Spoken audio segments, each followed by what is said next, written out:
Bet. So if anybody trying to hire us out there, we getting this free. So I had to pitch our little thing in.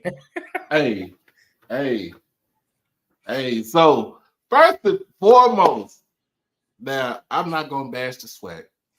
Okay. I'm not gonna bash them because I need my media pass. first, Yeah. first and Right. foremost, I need to get my media pass. But looking at these Player of the Year awards, I just had Ladarius on here. He felt like he did more than what Musa did during the season. I looked at the numbers. I compared the numbers. I mean, I cannot sit here and lie about it. I can't sugarcoat it because Musa a quarterback. Now Ladarius would have went for about 2,000. It's his. it's his. It's his all the way through. It's his all the way through. Right. But for him, the run, that 5-game run towards the end of the season that he had, like almost 800 yards in 5 games. You can't get no better than that. Absolutely. But I think that anytime you're in a situation where, look, you know how quarterbacks are viewed in NFL, right? Yeah. And Yeah. it's that you'll never see. A couple years ago, Derrick Henry was in the MVP race against Patrick Mahomes and Josh Allen.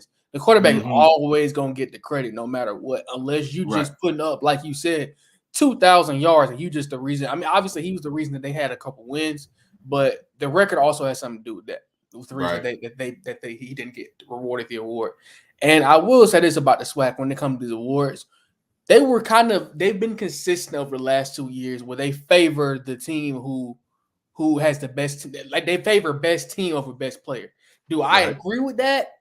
No, because I feel like I feel like you can be the best player. Sometimes when you're on a team, like say last year, we had Bubba versus Aubrey Miller, right? And I'm gonna get into that too. Okay, we're gonna get there. So when you're Aubrey Miller and you're surrounded around a bunch of talent, you got 4 stars, 2 stars, 3 stars, and a bunch of graduate talents around you. You got more. He had more talent around him than Bubba Adams, right? So it's a little bit easier for him to look good. With Ladarius Owens and Jeremy Musa got great receivers around him. Ladarius Owens didn't really have much, so I think that sometimes we can get mistaken for most valuable for best player. Ladarius Owens was the most valuable to his team. I feel like Florida A&M could have still potentially made the SWAC championship without Jeremy Moose because that defense is great. Yeah. Yeah. Yeah, I think the defense is great. I mean, they had a top. I mean, they pretty much had like a top 25 defense in all of FCS. But I said this last season. I'm Jackson State. I'm Jackson State. I deserve. I thought. You're not one of them biased JSU fans, are you?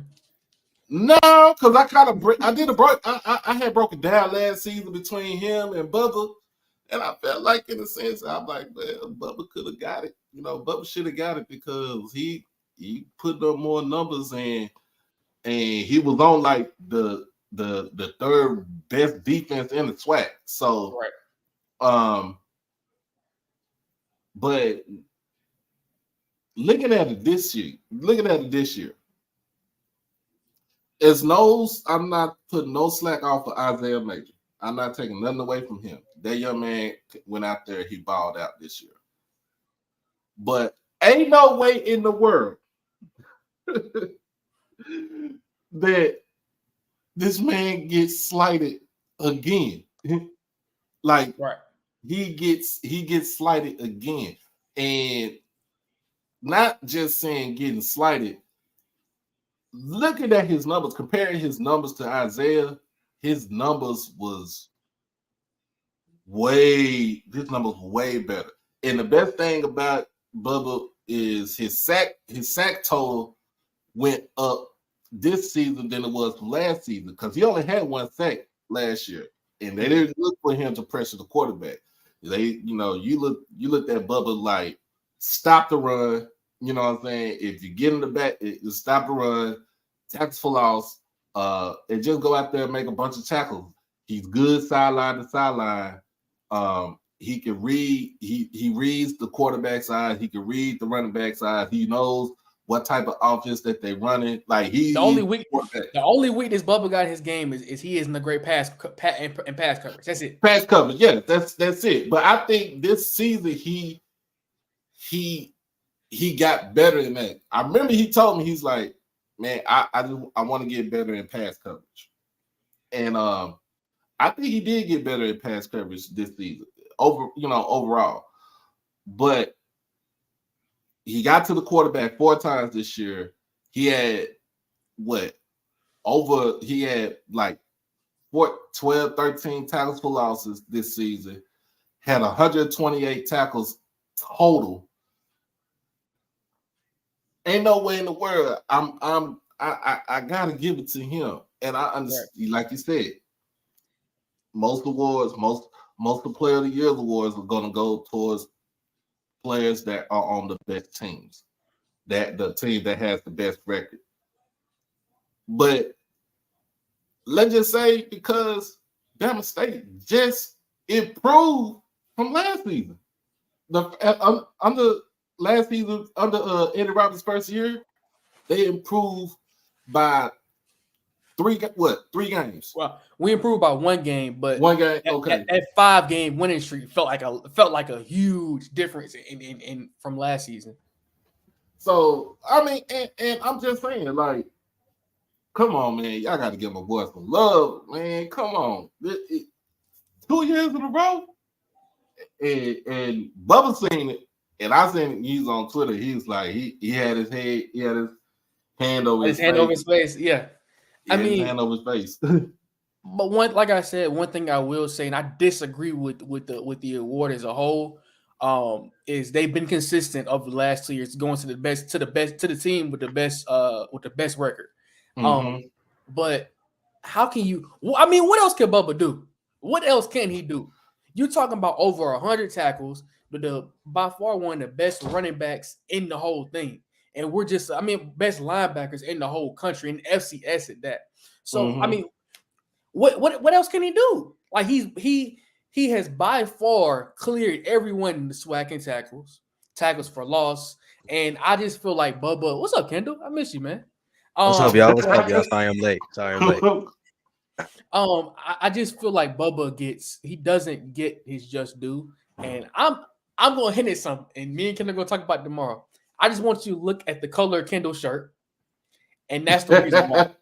That's the reason why. Hold on there. I'm not saying, Kendall, did I say it? Did I say it, Kendall? Did I say it, Kendall? Did I say that was a lot less subtle than I thought. I expected. Hey, look. I didn't say nothing. I'm letting y'all can interpret it how you want to, but look at Kendall's shirt. That's the reason why.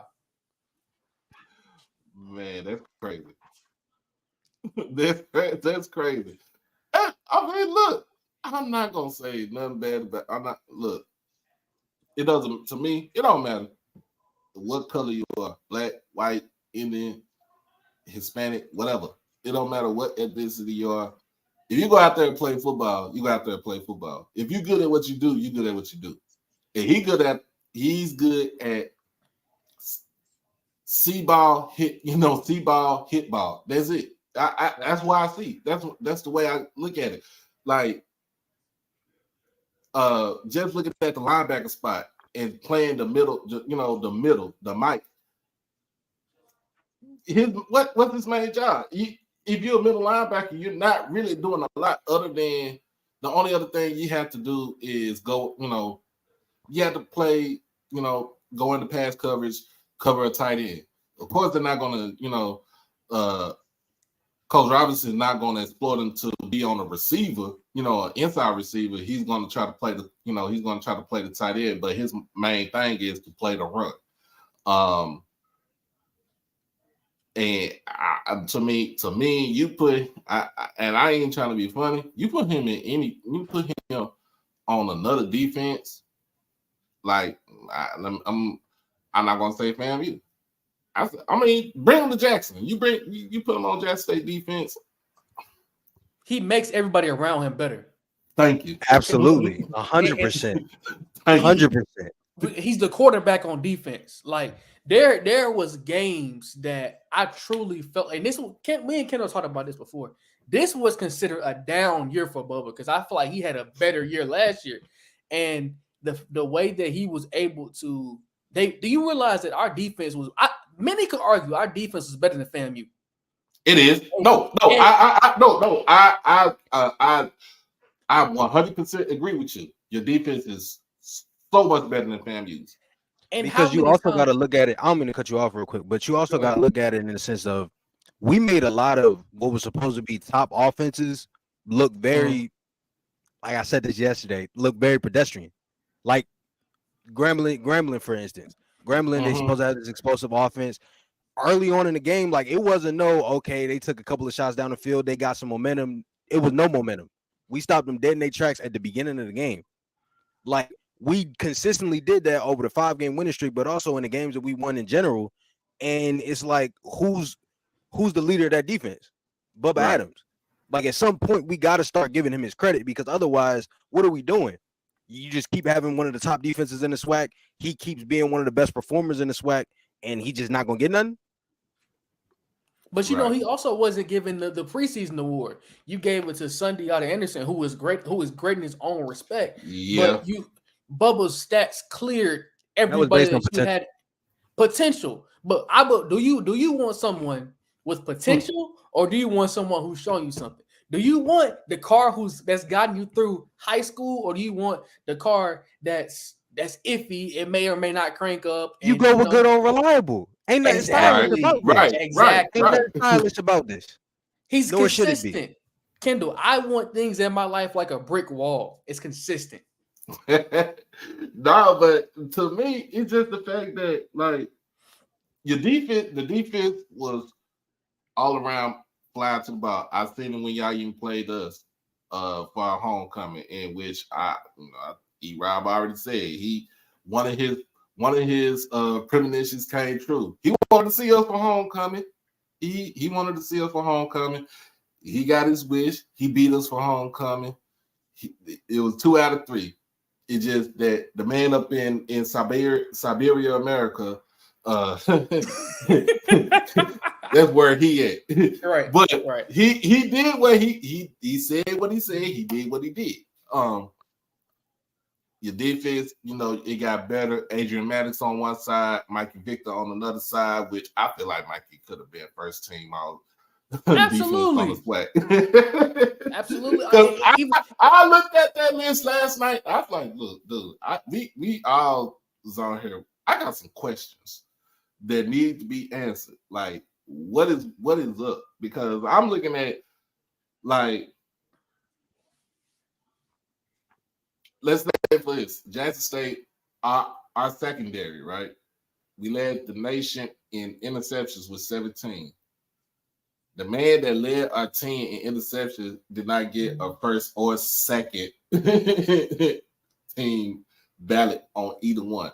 Jaheim Hazel. Like, he did not get not one look on first and second team defense. And Jeremiah Williams, I feel like he got slighted. Like, you could have put Jeremiah on the second team. It doesn't matter. But for him not to be on there, like, because he kept our defense, they kept our defense together. Even when Devontae Davis was that, he was kind of hobbled this season, but you've seen the maturation of Jeremiah taking over, and then we got Tyus Martin that we got from Colorado. Thank you, Prime. He went out there, he balled out this season. So it's like we got a lot of things. I was just looking at the list, and so I'm like, Amari Pate. I mean, does he deserve second team all SWAC on defense? I don't know. Another name I looked at, Omari Hill Robinson from Bethune. Does he deserve first team all SWAC? I mean, he's a dog, but I didn't see it like that, especially coming off a team that's 3-8.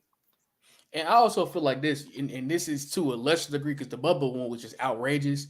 The newcomer of the year, I feel like Damon Stewart's name should have been in that conversation due to the fact that when he stepped into his first game he started was against FAMU, but he finished Right. the season about 6-2, or maybe 5-3. I can't remember, but he put up some good numbers and elevated the play of Keyshawn Johnson, elevated the play of the people around him.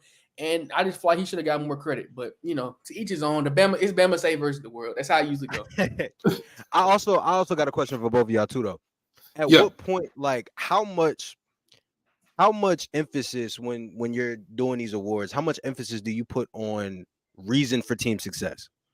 Because in my opinion, if I'm looking at defensive player of the year, I'm also looking at, okay, is the defense the biggest reason why you're winning games? In my opinion, for FAM, that's not the case. They're winning games primarily because of their offense. Right. I can say this as a Bama State fan. At least putting it side to side. We're not winning as many games as we won without our defense. There's no ifs, ands, or buts about that. Like, we, regardless of what quarterback was playing, regardless of what running back, whatever, we were not winning the games that we won, as many games as we won, without our defense. Yeah, I mean, because I look at y'all defense. I looked at y'all defense like the 2000 Ravens defense. I looked at the offense like that because I say it like this: all the offense got to do is just give you 14 points. You give you 14 points, the defense is going to take care of everything else. 100%. That's all you need. That's all you need. That's all you need. How many teams other than FAMU scored over 20 points on this defense at Alabama State? And to be honest, I mean, I don't have like the score breakdown in front of me, but some of them they didn't score based on our defense. Because I know Isaiah had a pick six. I know, throughout the year, special teams was an issue for us sometimes as well. Like some of those points, Prairie View blocked a punt and scored a touchdown off of it. Oh, well, exactly.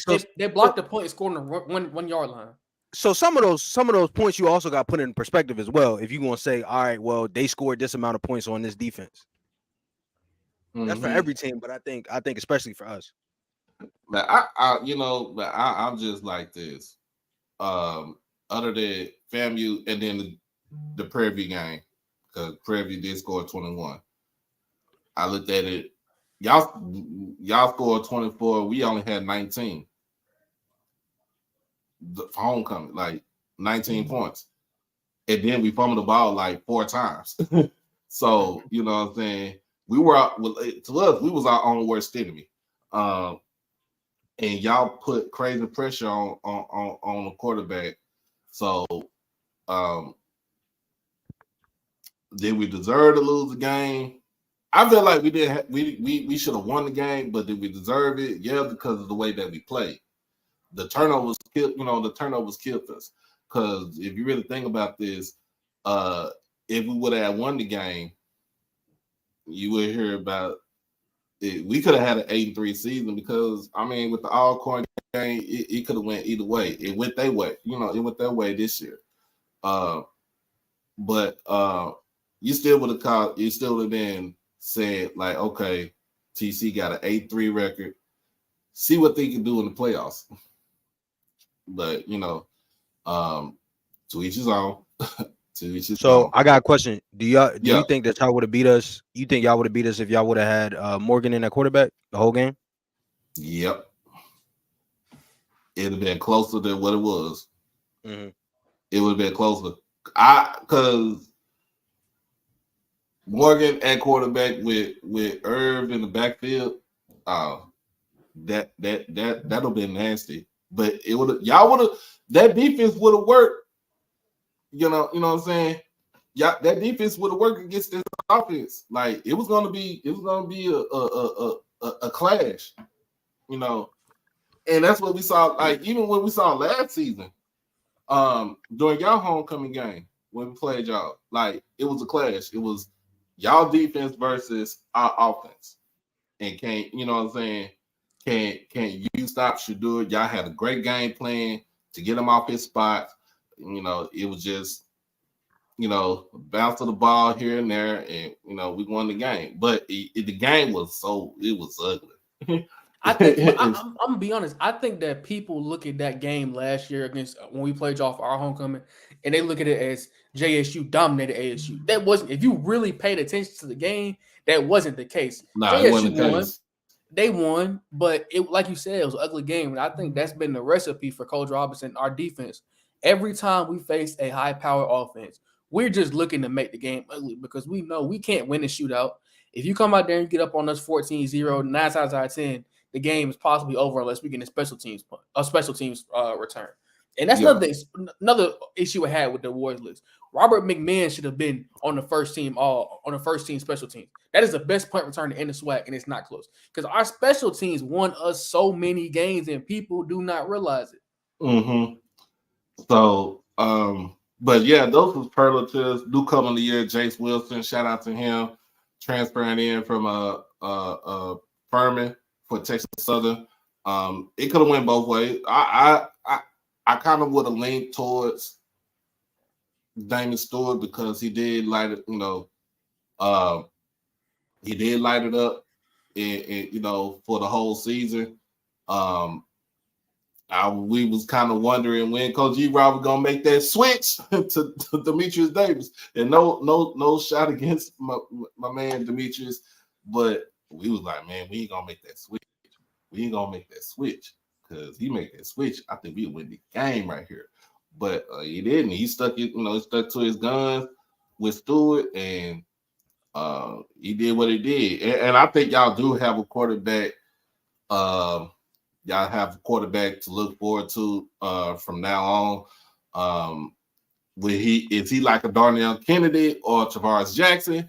No, but he is his own in his own way, who he is and stuff like that. But it could, like I said, it could have went either way.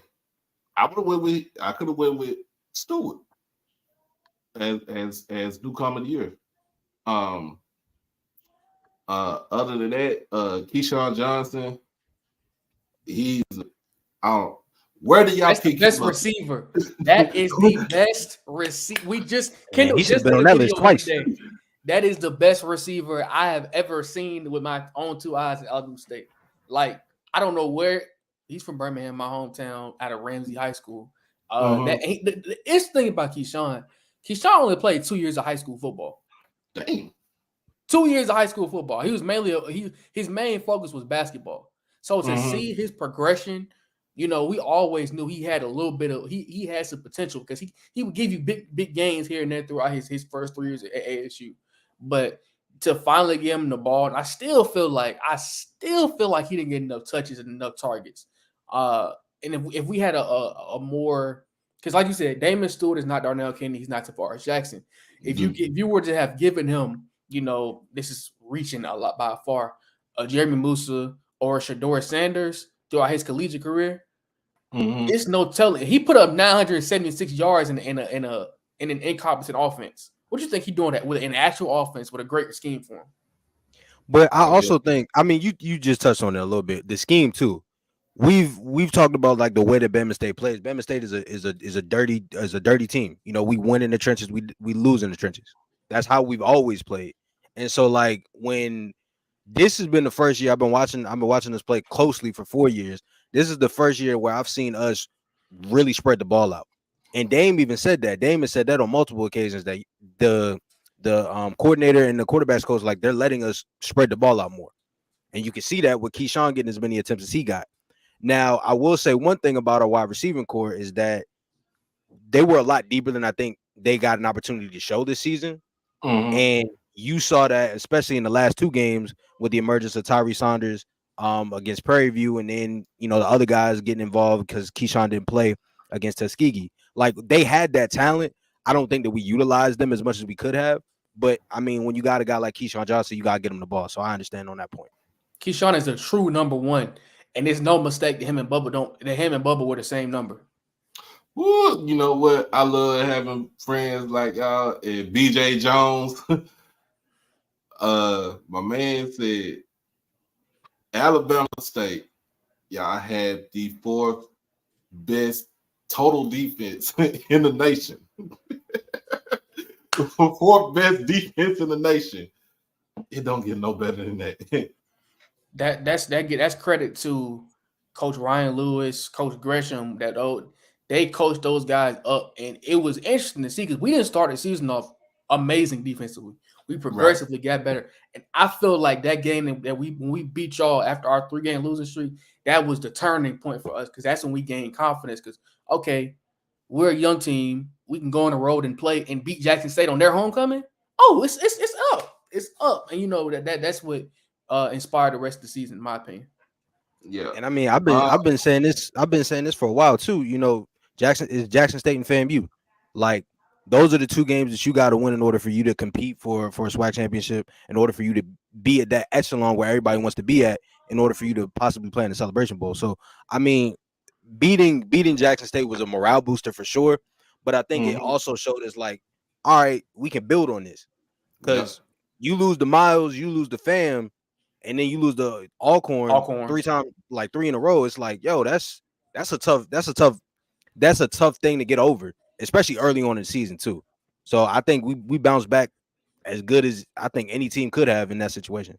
And then you went on a 6-game winning streak, won 6 out of 7 games to end the season. Right. I mean, that's something that I'm sure. That's something that Coach Robinson can build on right there. Look. We got a team right here. We, especially for the defense, but you want to get the players on the offense, get them clicking. I think it can all happen. So we're gonna shift from Bama State because y'all got y'all coach, we got our coach. You know what I'm saying? we all got our coaches, but it's some people that ain't got their coach right now. And we've been we've been looking at this all the time. And so we got some pink slips that got issued today. We got some pink slips that was issued today. And I don't know how, but I get a buzz at like 4 or 5 o'clock this morning. It's from a source. They say, "Yep, Hugh Jackson gonna be out. He either stepping down or he gonna get fired." I'm like, hold on now. I can't even get up to go to the bathroom without reading, looking at this. It's 4 a.m. Like, what's up? I'm trying to. Then I go back to sleep, so I'm looking at it. Group chat, it's all blazing up right now, and I'm like, oh, it's really real. it's really real. So you put it out. So y'all put it out there today. First and foremost, with Grambling, all right, because I don't know if it's turmoil, but they looking for a new president. Dr. Gallo he's leaving out in January, so they're gonna be looking for a new president. You fired the head football coach, and not only fired the head football coach, you fired damn near the whole coaching staff. Like defensive court gotta go, linebacker coach gotta go, special team gotta go. What else did they? What else did they? Who else did they fire? The DB, like it looked like everybody on the defense got fired. Right. And this report, the report came out. They might have fired the concession stands people at this rate. Oh my God. All of that. And coming out from Ken Rashard, who is a Grambling alum, with HBCU Sports, and we thinking that Hugh stepped down. Now they say he got, I listen to his show, and I'm like, no, he got fired with Kendall Marshall now. I was like, hold on now, cause now he get fired. Don't y'all owe that man some money? I think that for me personally, I just saw the interview that Hugh Jackson just did, And with Scotty. Yeah, with Scotty. And it was a great Mhm. interview, by the way. No, it was. He It gave was. the- I did listen. I watched it and I listened to it, and he laid out some things that He didn't he make was trying to. excuses. I'm gonna say that he owned up to the fact that he was very. It sounded like he was very ignorant about when he stepped into the position. He even went as far to say like he didn't even take a visit to Grambling before he took the job. So he says that's something he wished he could do differently. And he asked him the question, will he go coach another HBCU? He said it was basically like a no without saying no for Right. how I took it. But I think that there had to be some type of, like you said, the change in the president, the AD, all the other things going on behind the scenes, because you can't expect a man to build a program and change it in 2 years. I mean, Coach Robinson has done that for us, having our most winningest season since 2013. But you can't expect that of every coach. You can't expect the Dion effect to where you go from the COVID season, being one of the worst teams in the SWAC, to in the fall you win the SWAC championship. That's just not how this works. So, you got to give a man an opportunity to establish a culture, get his own players in there. And like he said, he didn't get an opportunity to bring his coaches in that he wanted for reasons of financial security. Because you're talking about bringing in an NFL. He's one thing about the difference between Dion and Hugh Jackson. Dion was associated to the NFL through Hall of Fame, through players, through playing. Hugh Jackson is from coaching, so he's gonna bring actual coaches in. It's not like Hugh Jackson isn't the name that Dion is at all. So I think that people thought that it was going to be a quick switch like that, and that wasn't going to be the case. And look at Hugh Jackson's record as a head coach in NFL now. All right, bro, chill out. I'm just saying, bro. I'm not trying to be mean, but when you talk about winning, I got you. games in 4 years. I got you. I got you, bro. I got you. I'm a Steelers fan. The worst I got NFL you. season of all time belongs to him. I know. I saw. I was there. I saw it. What's going on, Lotto? PV versus everybody. What's going on, man? You got your mic muted. You still muted.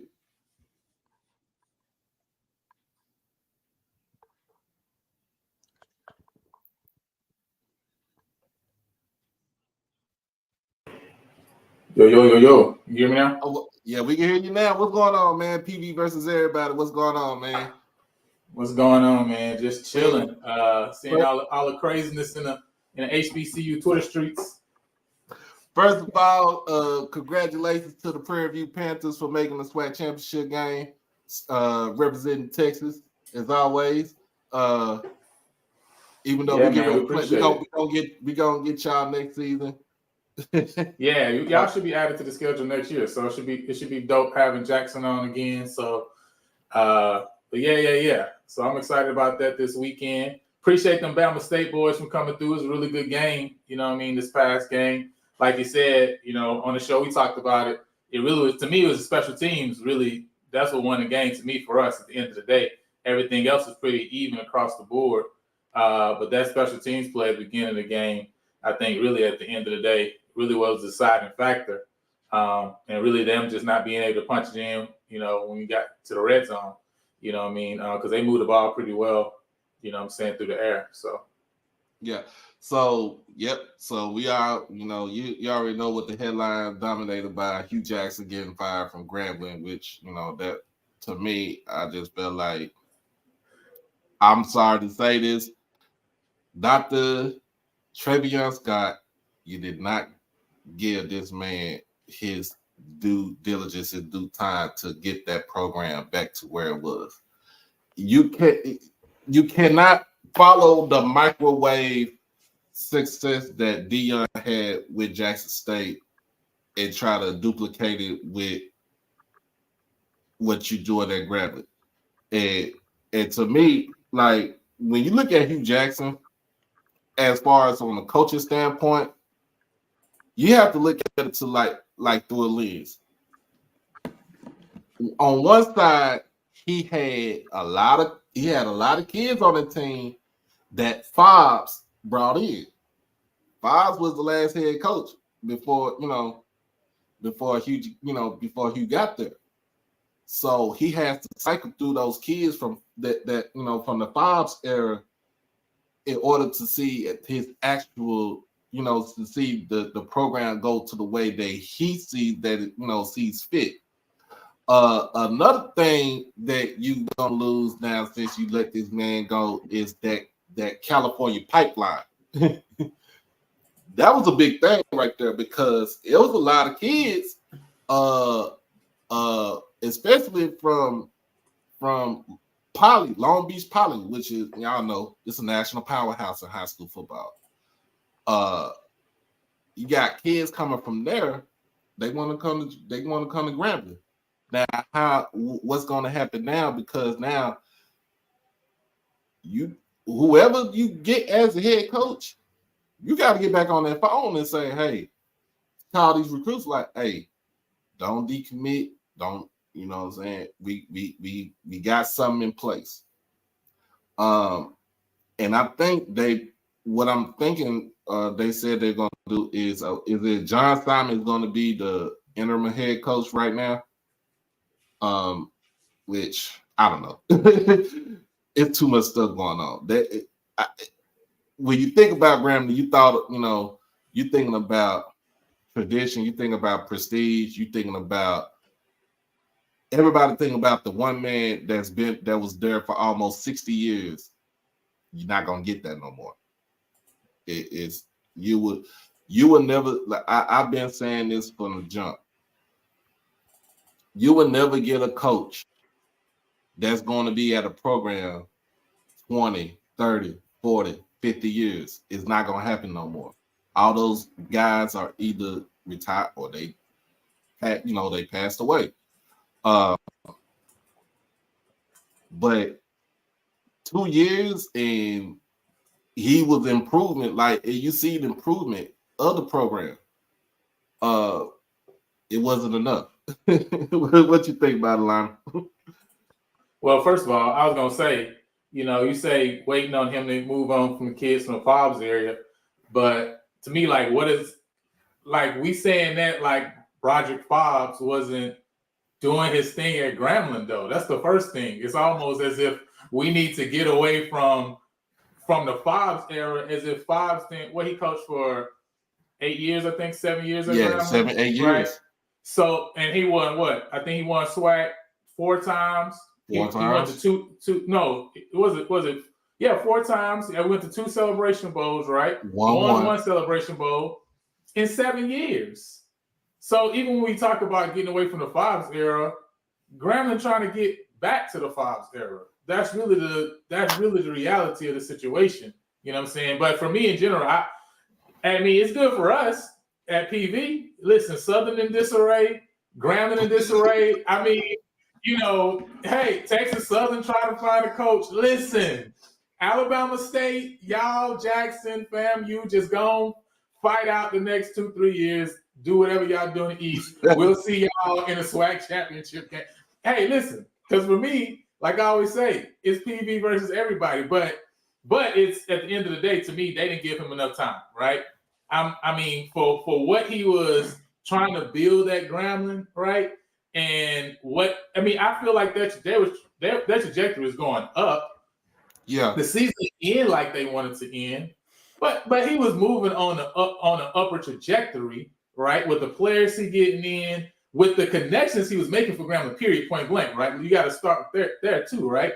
So it makes absolutely no sense for them to like jump away from Hugh Jackson so quick like this. But I mean, if y'all gonna make stupid decisions, listen, I'm gonna take advantage of it. You know what I'm saying? And and my hometown, Monroe, Louisiana, right? So right now, ULM, they can be stupid if they want to too, because they got a built-in coach right there who's done it in the same area, right?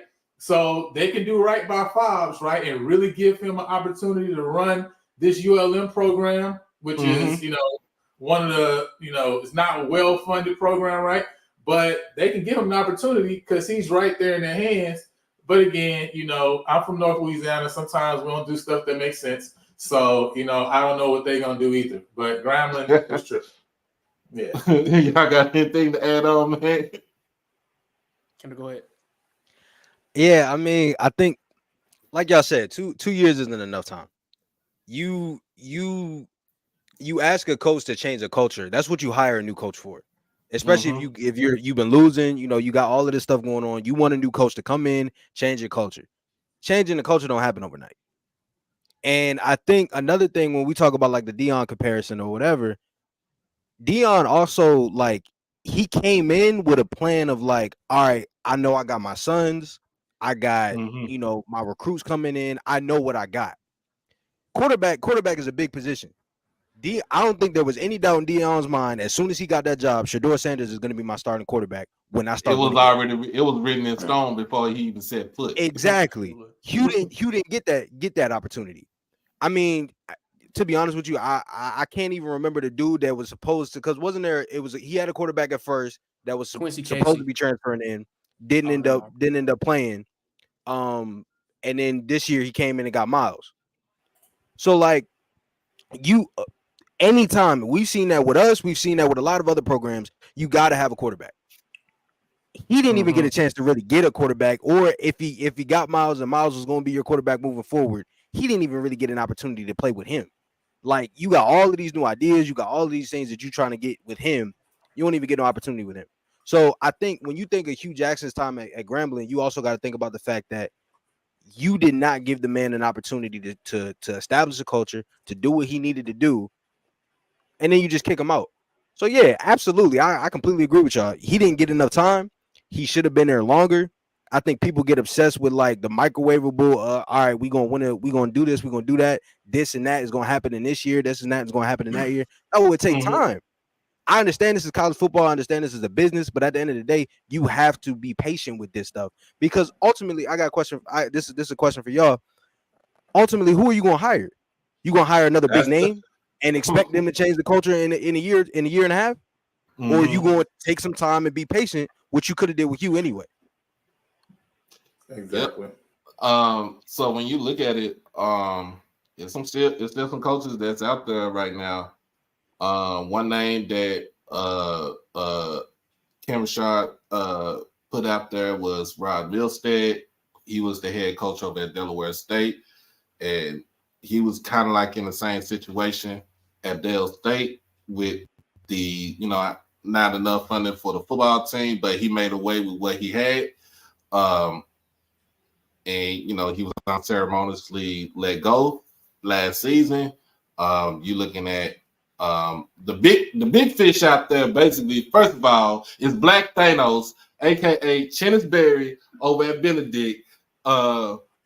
Keep that man, keep that man in South Carolina, because if he come over into the sweat,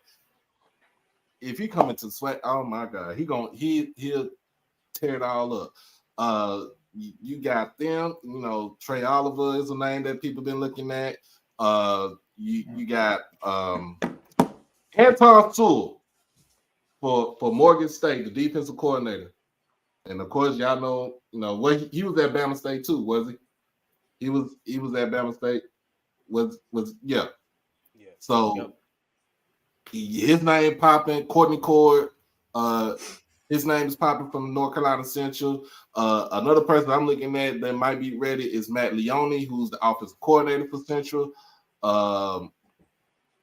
You got I'm just saying, you got a lot of coaches out there that's available for these jobs.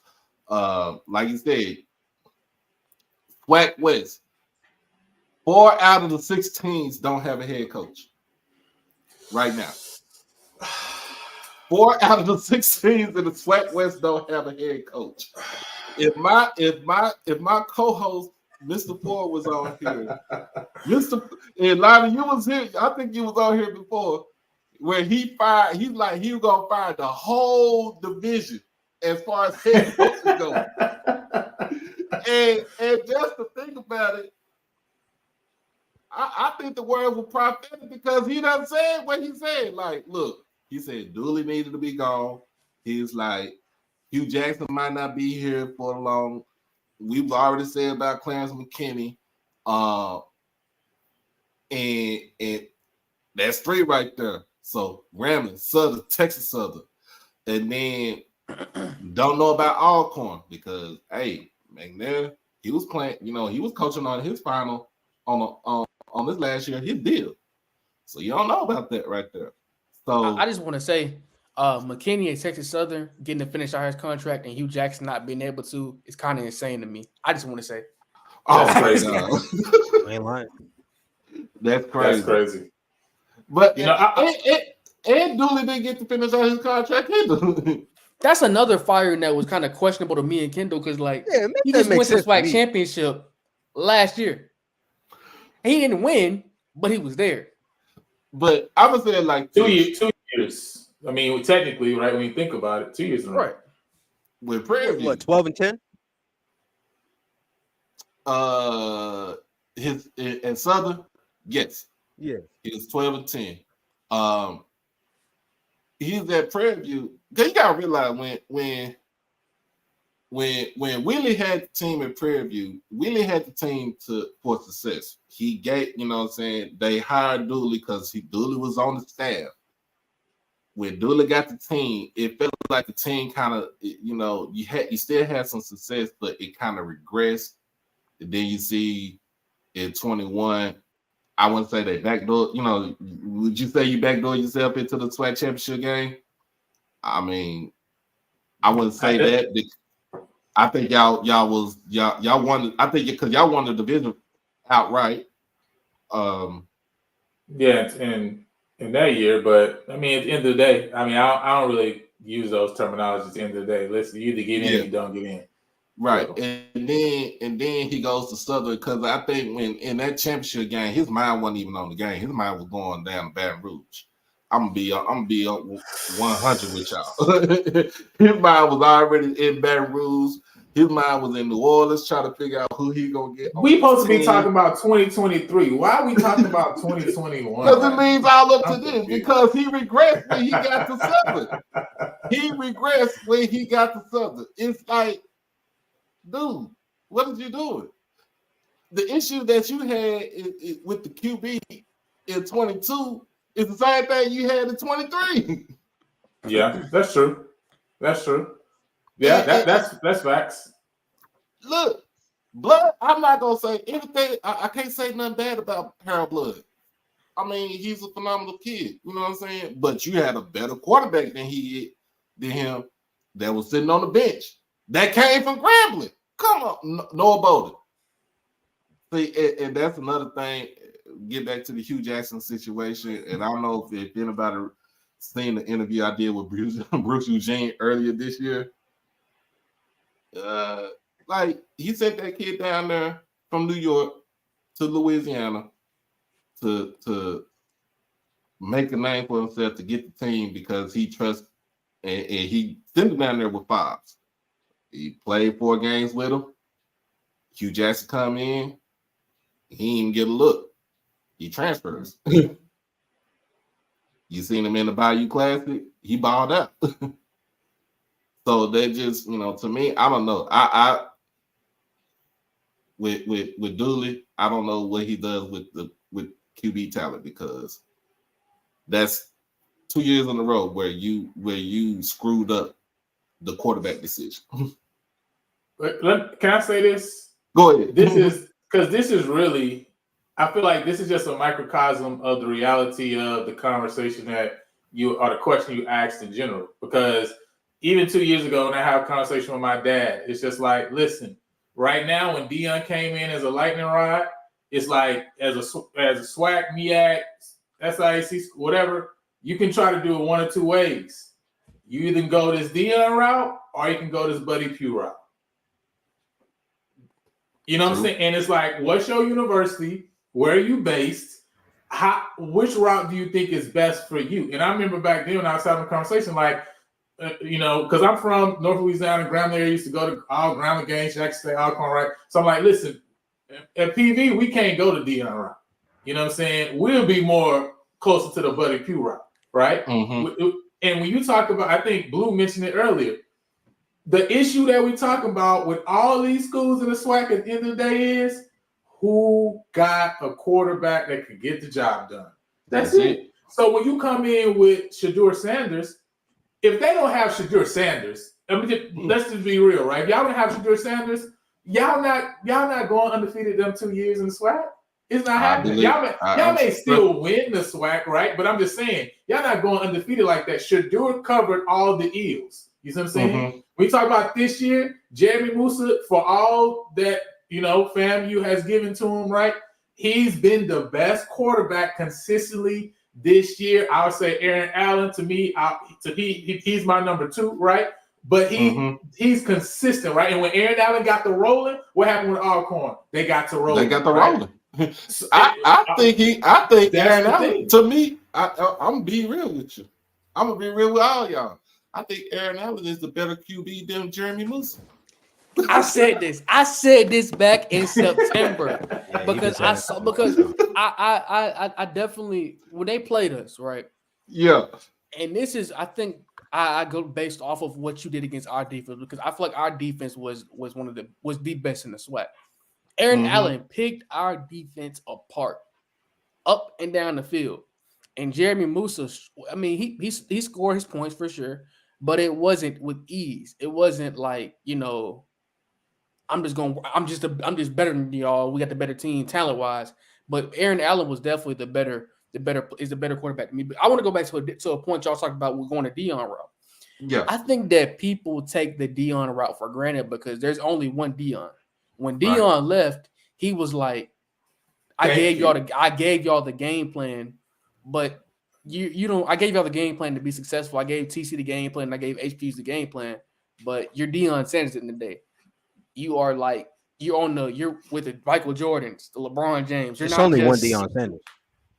But you also got to realize too, it's only one Deion Sanders. Deion Sanders, he gave us the game plan and everything. But he also took his game plan. He also took his ball and his game plan on the Colorado. Yeah. So I can't really say that he gave us a game plan and stuff like that because your name is Deion. Your name is Deion Lewin Sanders Sr. The only person that can replicate what Deion did is probably Ray Lewis. I don't even think Ray Lewis can. Deion is the game plan. It's him. He is the game plan. Deion different. So Deion different because he got the legendary status on the field, but he also got the personality. Right, Period. like that personality. He didn't really even have to recruit like that. Your personality, hey, you coming with me, baby? You know what's up, baby? Like this, like it's not. You're not gonna get that from everybody. Right. Like you can wear as many suits as you want to. You can bring the Louis badge. You can bring the whip. You can bring whatever you want. But at the end of the day, you're not gonna be Deion. Like it's more than just the material stuff. Right. And I don't think a lot of people understood that. You know what I'm saying? Like I said, you took the plan with you and you took it up to Colorado and you try to use that same plan that you did at Jackson State. You see what's going on now. It's not working. It's not working. And you got more problems up there than what you had at Jackson State in the 3 years that you was there. And if you would have stayed at Jackson State one more year, you could have went back to Texas where you originally were and took the Texas A&M job and had plentiful resources. Don't do that. Plentiful resources. Oh my God, bro! Okay. Texas A&M, man, is. I'm sorry. I'm gonna be honest with y'all. I said this last time. Jimbo Fisher is my hero. That you can get fired. Oh yeah, you can get fired with 2 games left in the season and still collect close to $80 million. And just more money in your fire. More money, no problems. No more money, man. Just to sit at the house, not do anything. But somebody gonna come pick them up though. That's now what y'all talking about though is that's the reason why Deion plan can't work at Colorado because you not recruiting against Campbell. You recruiting against USC. All the recruits Deion bring in, I think they was number 20 last year. They was like number 4, number 5 in the Pac-12.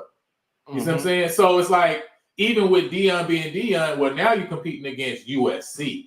Now you're competing against UCLA, Washington. Like you got listen, we bringing in 5 and 4 stars too. So it's a completely different level. So I don't look at it as Deion is failed or anything like that because I feel like it's the same conversation you're having about Hugh Jackson or about Dooley. You see what I'm saying? If people expected Deion to go up there and take a team that was 1-11 and they're gonna be bowl eligible. Bowl eligible, like, wow, that's amazing. That was awesome, right? So I wouldn't expect that Deion gonna do that in his first year. I expect now he moved to the Big 12 for him to be able to be bowl eligible next year based on the schedule they got, right? But I don't expect him to win the Big 12 next year. You know what I'm saying? Because he's not gonna do that. Another thing is at when you're recruiting at the Power 5 level, you don't need just one Travis Hunter. You need a Travis Hunter at every position. You need a Shador Sanders at every position. You also need them trenches too. You need them dudes in them trenches. That makes the biggest difference in the world. Nick Saban and Kirby Smart, they got Travis Hunters on the bench and the third string on the practice squad. And that's another thing. They gotta figure out what they want to do with Travis. We're not talking about Colorado, but either he's gonna be a corner, a full-time corner, or a full-time receiver. I don't think him playing both sides of the ball for the majority of his collegiate career is gonna be sustainable. Well, he got one more year anyway, and I think he's gone after his junior year for sure. I'm gonna be real with y'all. I think a man that somebody might have a look at, maybe to come into the sweat, Mike Minter from Campbell. You know what I'm saying? I think he might be a good addition into the sweat. You know, because he can recruit. He's an ex-NFL player. Even though he does have, because he got the Carolina roots because he's been in Carolina for so long. Played with the Panthers, went over the head coach over at Campbell. But I think he might be able to come in and revive some with the recruiting on the recruiting aspect. And I know people are gonna look at his record, but I don't look at his record. I just look at what he can do. I can look what he can do with bringing players in. Like 3 stars and lower, and develop, and to get there and to develop them. And so that's what another thing that I see with the firing of Hugh Jackson is the fact that at least Hugh was developing his players. Like you see Miles Crawley as a quarterback, and not saying that he was a bad quarterback at Bama State, but you see what he did when he got to Grambling. He was balling. You know what I'm saying? He hit a rough patch. Everybody hits that little rough patch here and there in the season. But when he got the Grambling, he was balling. You can't take nothing away from that because I feel like he got developed by the right person. You talking about a dude that can develop a quarterback, single-handedly. I ain't gonna say make him a 5-star or make him a all pro. He makes all pros. But I'm just saying he can develop a QB. But I think that's what he was doing at Grambling, and then you just pull the plug off of it. And now it's like your whole football program is on life support because not only will you pull the plug on Hugh, now you pull the plug on all these recruits that's about to jump their ass, that's about to decommit. And then you got your players on your team that's on the team right now that's about to jump into the portal. And this is one of his best recruiting classes coming in this next season for Hugh Jackson. So it kind of feel like sabotage, to be honest. Because now that everybody gone, not even just Hugh, but we talked about the coordinators and the other coaches that was gone too. That's my position coaches, or that's my coordinator, that's my recruiter. That's the people that I came for. Now that they gone, all right, what's left for me? Right. Cam Newton is not coming to coach. I'm sorry. I just had to read that comment. Cam Newton is not coming to coach. Nah, he ain't gonna do that. I really think the celebrity coaching hire is over, to be honest. I don't think he ain't gonna come over. Let me see. I'm looking at it like this. Because shout out to Yard Talk. Cause Yard Talk is all day, every day Grambling. But she put out there the positions that would let go today, other than the head coach. So she said Grambling State football will need a new head coach, defensive coordinator, special teams analyst, safeties coach, special teams coach, defensive line coach. So that means the offensive coordinator is still there, the running backs coach, the wide receivers coach, and the O-line. Kind of sad about that defensive coach going. That's crazy. And that's man, that's Cedric Thornton, dog. Oh man, I don't know, man. I think he was. I think he was lined up to be a head coach too, Coach Thornton. Um, and for those that don't know who Coach Cedric Thornton is, that is Dawn Thornton, the head coach for UAPB. That's her husband right there. For the women's basketball team, that is her husband. But that's crazy though, man. Like, and because to me, I don't think if you go on clean house, if you go and just get rid of the coaches, just the defensive coaches, you might well just go ahead and just clean the whole house and start over with a whole brand new slate. Right. Because also, like if you bring in a new coach, like he probably gonna want his own people in there in those spots as well. So like, what's the point? Right.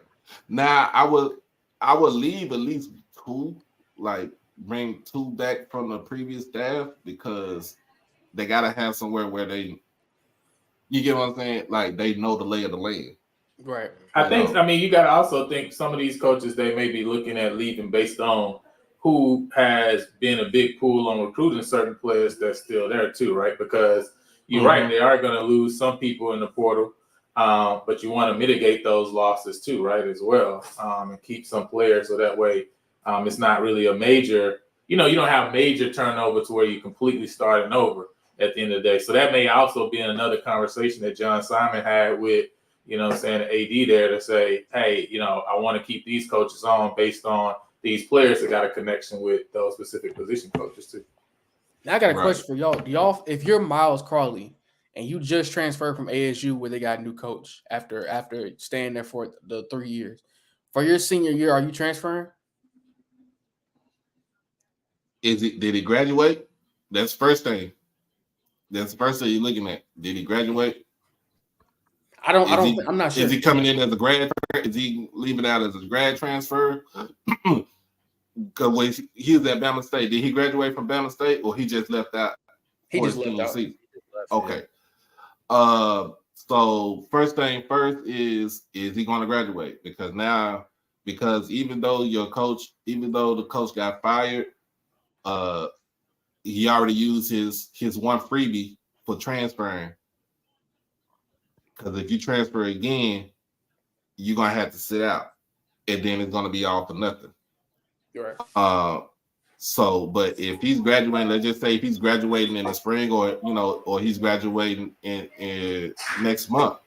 If he graduates next month, then he has it's no issue. He can go. He can go wherever he can go, please. But if he's waiting, spring, I will wait for the spring to leave out, put my name in the portal, and wait for the spring. Because it's just gonna be, I won't say it'll be a waste of time, but he's gonna lose something.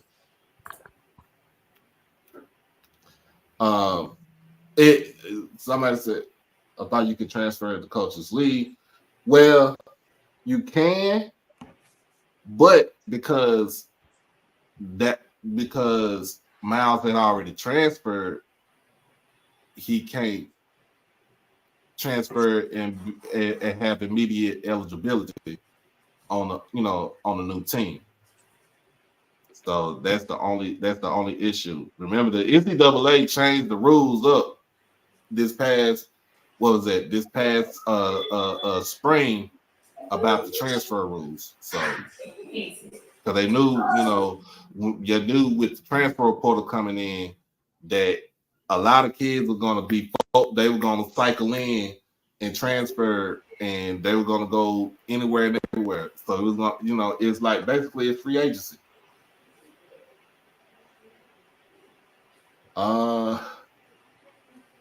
No, they is not touching that man right there. They is not touching that. That's too much violence. That's worse than what Art Brown with the Art Brown situation. I think that was another issue too, because with Art Brown coming in on campus and a lot of the older alums spearheaded by Doug Williams. They didn't want all that backlash and stuff. I'm like, dude, he's not being the head coach. He's just coaching your offense. That was some backlash right there. Texas Southern, their issue is, and this is a Texas thing. We talked about this. I had talked about this before with Dr. Kavir. If you don't have a good relationship with high school, with the high schools in Texas, with these coaches in Texas, you could just kiss going to that high school and getting a recruit goodbye because they are not letting you in that door. You cannot alienate the Texas High School Coaches Association because they can, they spread the word quick. Hey, such and such trying to come in and get a kid. What school? Let's just say Texas A&M. Jimbo got flamed for that. Nah, we ain't gonna let him touch with none of our kids. We're not even gonna let him see him. In fact, if he walked to the door telling he got to turn around. That's how they gonna do it. That's how they gonna do a coach like that. So getting a coach in for Texas Southern that knows the landscape of the state of Texas is really not the whole state, but I'm gonna just tell you from 35 to Interstate 10 in San Antonio, I-10 west to Houston, 59 north up to East Texas. That's your stomping ground right there. And then you still got to navigate. You got probably what? Lionel, probably give me an estimate number. Like how many Division I schools within probably a 3 hour radius. In Texas, it's a lot. Just from Houston, period. Yeah, it's a lot. To be honest, 3 hours is big. It's a lot. 3 hours. I mean, depending on where in Houston you're talking about, you reaching Dallas. So you know what I'm saying. You also including a lot of those programs up there too. So it's crazy. So you got that situation right there, and basically the first thing you got to do is recruit Houston.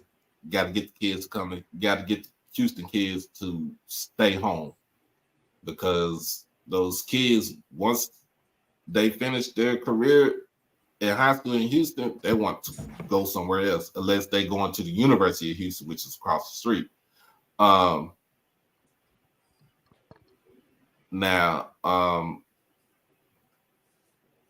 I think another thing too is important with that is also connecting with winning programs. Like there's a difference in getting kids from anywhere, right, in Texas or in Louisiana, for example, right? I don't know Alabama high school football that well, right? You know what I'm saying? But there's a difference in getting somebody from anywhere and maybe somebody from Hoover, right? I remember Hoover, you know what I'm saying, had their own show. That's where I'm from. So, listen, I from Hoover had their own show back in the day, you feel me? So, I know you get somebody from Hoover, that's different. Like they understand what it takes to win. They come from a winning program, right? In high school. So I also think it's something about connecting with schools that have a winning culture already and bringing them into your program, especially when you start about establishing something new. You know what I mean? Because you gotta teach people how to win. Like you hear this all the time, especially like NBA. You know what I'm saying? NFL. It's like learning to win, right? Learning to close games, etc. So if you're dealing with kids who already understand what that is and what that means, you've already done 70% of the work, right? So it's not just like we're gonna grab people from a certain area, right? It's about tapping into them, and that's why you say, right, having these connections is important. Because you're talking about tapping into specific programs, right, across the state. To me, that's highly important. You know what I mean? And when you really think about this, the three schools we talked about, Texas Southern, Grambling, and Southern, they all have something in common. They all have an AD that I don't think taps in with, towards the football program a lot. Dr. Granger for Texas Southern is basketball. He specifically about basketball. Travion Scott, I mean, I can kind of lean that he knows about football, but I don't know if he really cares about football. Roman Banks, his issue was he hired his homeboy. I mean, I'm gonna just be honest with you.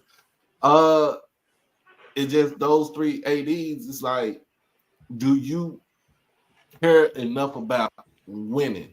You know what I'm saying? Southern and Grambling has a tradition. You know, they have a mystique of tradition in HBCU football. They are a blue blood. Some people say they not, but I'm gonna say they are. Texas Southern, you're trying to get them there. I know another. I'm gonna be honest with you. Now we're gonna go to the East. I think everybody in the East is locked down, except for his one coach up the highway from y'all in Alabama. Like I told Kendall last night, the Coach Maynard and the Kill Glass is like the Brady and Bill Belichick. What have you done for me since Kill Glass has left? You to go. That's a great analogy. 4 different quarterbacks this year, or 3 different quarterbacks this year. Hey, they the Paw Patrol. That's what I call them. They the Paw Patrol. No, I couldn't give them pound puppies. Josh already gave that to North Carolina A&T. I mean, so, but what happens to A&M from here? You talking about since the Kill Glass left, you haven't made the SWAC championship. You had a losing season last year, if I'm not mistaken, and then didn't they have a losing season this year too, if I'm not mistaken. Mm-hmm. So that's what were they 6-5 this year? What is 65? Let me get my. Either way, whichever is the case, that's 5 and 6. 5 and 6. Another losing season. So you go from the top of the mountain to you just drop after that. I feel like his job could be at risk if they don't have success next year, especially if they can't, because his success, because Maynard's is an offensive coach. Your offense should always be the best, and their offense was pretty good this year, but I still feel like his job should be at risk for sure. And another important thing, I'm sorry, I'm rambling, but you've lost the most important game in a lot of alums' eyes in the Magic class the last 2 years to a first-time head coach. You lose another one, you go down 3-0, and not only did you lose this year, you got dominated in the Classic. So, yeah, and then for some people say you lost to a real estate agent. I mean, some people, hey, he must have been doing something right. This ain't a regular real estate agent, though. Let's be clear, right? You know what I'm saying? It's a real estate agent that played, you know what I'm saying, in the league. Like, we're not talking about no regular real estate agent off the street who just been doing, you know what I'm saying, selling houses his whole life, right? So, you know, when you're talking about a person, a guy who's played in the NFL, understands the game. Yeah. I'm sure he had been watching. He wasn't around the program because he was in the NFL. He was out in Texas. But you can't tell me, based off the way he's came in and turned around this program, he wasn't watching the school from afar. It's just no way. Sure. So right now, and everybody got blind spots. And you know what I'm saying? Everybody got blind spots, right? So but you can see again, we talk about a program that's building. That's what Bama State is doing right now, right? This is a program that's building, right? They continue got better, finishing second this year in the East. Like, that's great improvement to say, hey, we got over the Jackson hump. We got to obviously get over it next year, right? The next mountain to climb is FAMU in order to get in the SWAC championship game. So they're building. Now, he may have to come in and say, well, I need somebody to come in on my side to deal with the blind spot that I have maybe on the offensive end. But I mean, how many coaches can go coach offense and defense? That's not many at all that can do that, right? You know what I'm saying? Right. So to me, that's not like an indictment on Eddie Robinson, though, right? You know what I'm saying? At the end of the day, right? It's just like everybody needs to be aware, because, like, man, if you find somebody that can come play that role for him for you know what I'm saying, a couple of years, then now you're dangerous, right? Because if I can have a stout defense and have an offense that's productive, I can win the SWAC. You know what I'm saying? So I can win the Celebration Bowl. You feel me? Yeah. So Bama State is one of them teams that's on that trajectory, right? You know what I'm saying? So they're in a good spot right now. And I think that if you look at culture, I posted this on our Twitter yesterday. You're talking about he's undefeated in every classic he's played. Magic City, Port City, the MEAC SWAC Challenge, which is in the Classic, and then you're undefeated in the Circuit Day Classic. If he gets that SWAC championship, it's gonna be a problem. You're gonna have to consider him as one of the best coaches, and some people probably do right now as one of the best coaches in SWAC. But you talk about getting at least. I think next year what success looks like for Alabama State is you got to make the SWAC championship, or as we said in our podcast tonight with the Golden Boot, you got to at least be one game out of it. You got to be in the mix. That's the next step. And then let's just say you end with a better record, and let's just say we really don't talk about this, but the FCS playoffs start calling. Right. You never know. Like it's something. It's something to build on for you know what I'm saying for the next season, for the foreseeable future. Hold on, before we get to it, we finish out. Jackson State is up 71-67 on Arkansas State with 2.5 minutes left in the game. Y'all took our coach too. That we got beef on that too. Hey man, you can't take the coach that walked away. Y'all didn't want him. Hey, he didn't want to be there. The coach that walked away. That's the thing. It wasn't really. You really take him. He wanted to go back to Jackson. Let's be clear. You know what I'm saying? All pettiness aside, he's doing a good job at Jackson State. I gotta say that, doing a great job. They're gonna be a force if Jackson State basketball can make the tournament. If they can make the tournament, they're gonna scare some people for sure. Yeah, it just sucks that Deshaun Ruffin, ACL injury, man. Right before the season started, it kind of sucked, but I mean they persevered. Hey, look what we did. Almost beat Georgetown. Yes, should have beat Georgetown because of the way the game was called.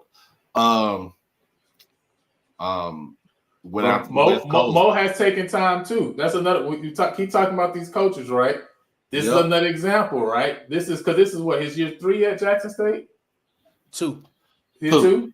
Mm-hmm. Okay, right. So year 2, right? And now we're seeing something in the beginning of this year, right? You know what I'm saying? I think Jackson's middle of the pack last year, right? You know what I'm saying? But now you're seeing something in the beginning of this year. You say, okay, you see Jackson on the rise, right? So I think that it's the same thing that we've been talking about with the football coaches that we also see here, right? Like at the end of the day, you know what I mean? People need time to build the programs that they want to build. Now, I'm also at the same standpoint on the end that like you also can clearly see sometimes you're regressing at the end of the day. What you want to see is like progress. Like in year 2, you should be seeing progress moving upward, right?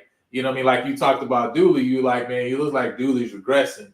You know what I mean? Now, do you want to pay that money to get him out of his contract? I mean, hey, listen, I'm with PV, so Southern in disarray, I don't care. It's fine with me, right? You know what I'm saying? You know what I mean? But at the end of the day, he was regressing. You know what I mean? So yeah. So that is what it is. You know. Shout out to Tamika Reed. Oh yeah, shout out to Coach Reed. Coach Reed is, man, look, I don't know how she. How long y'all gonna keep her? How long y'all gonna be able to keep her? Because at some point, one of these high schools is gonna be throwing a bag. Hey man, look, we gonna figure out something, man. We gotta figure something out though. I think AD Robinson gonna do something, and shout out to AD Robinson. Shout out to y'all, AD Cable. Shout out to Cable. Tamika, holla at me. Holla at me, Tamika. I got Anton Golf on the other line. Holla at me. We got you. Oh, shout out to Anton Golf, man. Look, hey, y'all, look, yeah. 3 of the best, ADs is out there. Hakeem McClellan over at Mississippi Valley. You got AD Paul Bryant over at Alabama A&M. Sure, I can't even say anything too much bad about Reggie Thiz. He doing double duty. You know what I'm saying? He doing double duty. He an AD and the head basketball coach. like you know what I'm saying. Shout out to them. They getting all the stuff that they need with all the issues that they was having early in the year. Just to talk, speak about Bethune-Cookman, like all the stuff that was going on, the Ed Reed situation and stuff like that. They seemed like they bounced back. It was a rough season for them with Raymond Woody as their first year head coach, but I think the way you see this team right here, they're on the rise. And if y'all hear something in the background, it's the fire truck going through. And while we're talking basketball, let me not, let me not leave PV out of the, spotlight, because we do got 4 wins this season, 3 D1 wins, So we're doing a little something. I know y'all give us some credit to Mo Williams, when he ain't won no SWAC championship like Byron Smith. Oh, we getting there though. So don't worry about it. We getting there. I want just make it clear, since we're giving all the accolades and praise, make sure we give some praise to PV. That's why I'm here, to make sure we get that respect that we deserve. You feel me? You know what I'm saying? So let's shift to the SWAC championship game. Prairie View versus FAMU. We already seen what happened first time around, October the 28th. What I call it a whitewashing. Yeah, I'm where most people say 45-7, but the way Coach McDowell put it, he was like, "Look, we was in the game in the first half, and then in the second half they just ran away with it." What do you see as far as it takes with the game for this Saturday? I want to get y'all opinion. I want to hear what y'all got to say. For our share. I'm praying for a Prairie View win. I'm not gonna lie, for a couple of reasons. But no, all seriousness, I think that FAMU, this is Coach Simmons' time to, it's because it kind of feels like the only reason that FAMU wasn't able to win the SWAC championships because Deion Sanders was standing in the way in Jackson State. And they played them. They always played them so early in the season. There was never opportunity for both the teams to be at their absolute best when they play each other. So I'm expecting FAMU to show up and show out because that atmosphere is tough to play in. Tallahassee and Bragg Memorial Stadium is no joke. With the way those fans come out, and I don't know how many fans are going to be out there and students because it is the break, and then who goes home, who stays. But I'm expecting Jeremy Musa to come out and play one of his best games of the season. Okay. When it comes down to it, I always gonna look at it with Trayvon because it starts to finish with him, man. With Trayvon Conley. I mean, just do what you do. Do what you do best. You're a dual threat quarterback. Use your legs, use your arm. Get yourself out of certain situations by using either one. But make sure that you keep your team. You got to start off fast. It got to be fast. You got to get like at least 2 or 3 scores on FAMU in order for you to, I want you to say coast before they even think about waking up. So that's what I see. And then with the defense, Keyshawn Johnson, who was another all-SWAC second team snub right there, which it sucks right there. He's the headliner, he's the anchor of the defense, plays the Mike's position. The defense they gotta go out there and play. And it's really not about, when it comes down to FAMU this season, it's really not about their passing game, because to me, their passing game does not really scare me. I'm gonna be honest with you, Musa don't scare me. As a quarterback, Musa does not scare me. It's what they can do with the running backs and the other weapons that they have on the team. And you just got to make sure you can limit those. Make FAMU one-dimensional. They were pretty much almost dead last again this season in the SWAC in rushing offense, make them one dimensional. Get the ball out of Moose's hand. And you want to do a quick 3 and out with that defense for Prairie View. You want to do a quick 3 and out on defense and get the ball in the hands of Trayvon Conley and sustain long drives, tire out that defense for FAMU. And I think that's the way they'll win the game. Yeah. I mean, at the end of the day, with 53 seconds left in the second quarter, last game, it was 14-7. We got the ball on FAMU's 36-yard line. You know, we throw an interception that they return to their 22. They score before the half. The game, that's the wrap, right? You know, we never recovered from that knockout blow at the end of the day, right? But as far as you're saying in the 2 quarters, you know what I'm saying? If we talk about the first 29 minutes and 21 and 20 seconds or whatever it was, like it's a 14-7 game. You know what I'm saying? So I definitely think we got a chance of winning this game. I definitely think we're going to win this game. You know, I think we have the ability to move the ball on FAMU, especially running the ball. We had offensive lineman that was out that game. Obviously, we had our top running back, Amon Antoine, that was out that game. Caleb Johnson got knocked out. He had put up, 47 yards up to that point in the second quarter. So, I mean, we were gashing him. Then you also had Connor Wisham that went out in that same game, right? So we literally we were literally playing our freshman running back, right, by the time the game was over in the third quarter. So I think it's a completely different game this time. We also had, you know what I'm saying, Juice wasn't playing that game. We had Shamar Savage, Megatron Jr., you know what I'm saying?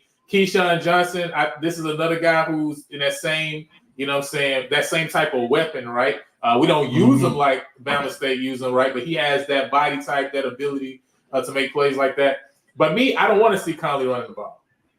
I don't want to see Conley lose his legs at all. What I want to see is Conley and the offensive coordinator using a short passing game.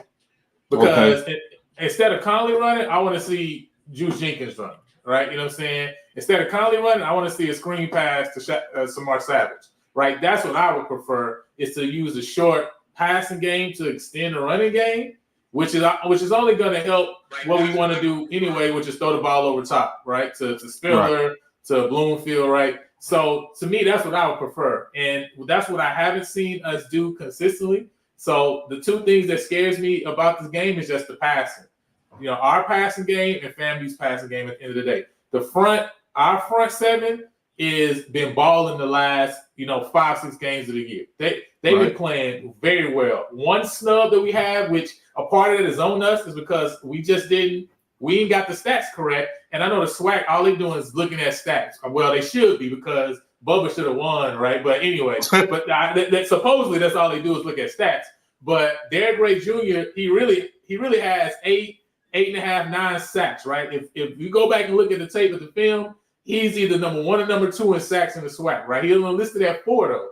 You know what I'm saying? Now, again, part of it's probably on us and us getting our stats right. You know what I'm saying? I know Alcorn was a horrible job at the stats when I look back at the game from that game. But at the end of the day, I know he sees that. I know he's upset about that snub, right? And so I know the front 4 is going to show up. I don't think Moose is going to have the time to throw the ball as he did last game, right? When I look back at the game, I saw, there's many times we brought pressure, you know what I mean? And man, he was kind of a little shaky, right? You know what I'm saying? But we didn't put him on the ground enough. And I think this game, we're gonna have a game plan in place to put him on the ground. But it comes down at the end of the day to our back end, and it comes down to kind of, like you say, in our passing game. If we can get the ball to our playmakers, we're going to be able to run the ball, but can we get the ball to our wide receivers consistently? You know what I'm saying? And let them make plays. If put it like this, if Conley has 14 to 18 receptions, like actual, you know what I'm saying? I'm not talking about attempts, I'm talking about completions. We won this game. Like, we won this game. If I see anywhere between 14 to 18 completions, we won this game, because I haven't seen them do that consistently throughout this year. They haven't, you know what I mean, put the ball in playmakers' hands consistently. But if we do that, like, they make plays. That's why I don't understand why we don't do some of the stuff Fam does or some of the stuff Grambling does, even Alabama State, right? You know what I'm saying, with Keyshawn, like, because if we just get the ball in the playmakers' hands, they make plays. Our problem is being consistently getting in the ball. Like Alabama State, we 5 for 11. That's crazy. That only makes sense. 5 for 11. Now we win the game, but you got to get the playmakers the ball more than 5 times a game, man. Like some of your best, most dynamic playmakers are at the wide receiver position, and we don't get in the ball consistently. So, but with all that said, like, listen, we gonna win the game. That's all I gotta say. We're gonna win this game. I don't care about homecoming 2.0, all this stuff fam saying. Listen, this is exciting to me because the last time we won a SWAC championship, it was raining. And last time I looked at the forecast, 2009, it was cold too. And I was there in Birmingham. You feel me? You know what I'm saying? I was there in the field. So listen, all I'm saying is even the weather trying to tell y'all what's about to happen. You feel me? So first and foremost, shout out to my boy KJ Black. KJ Black, he was starting quarterback on that team right there for Prairie. Yes, sir. And who's the Donald Babers was the running back.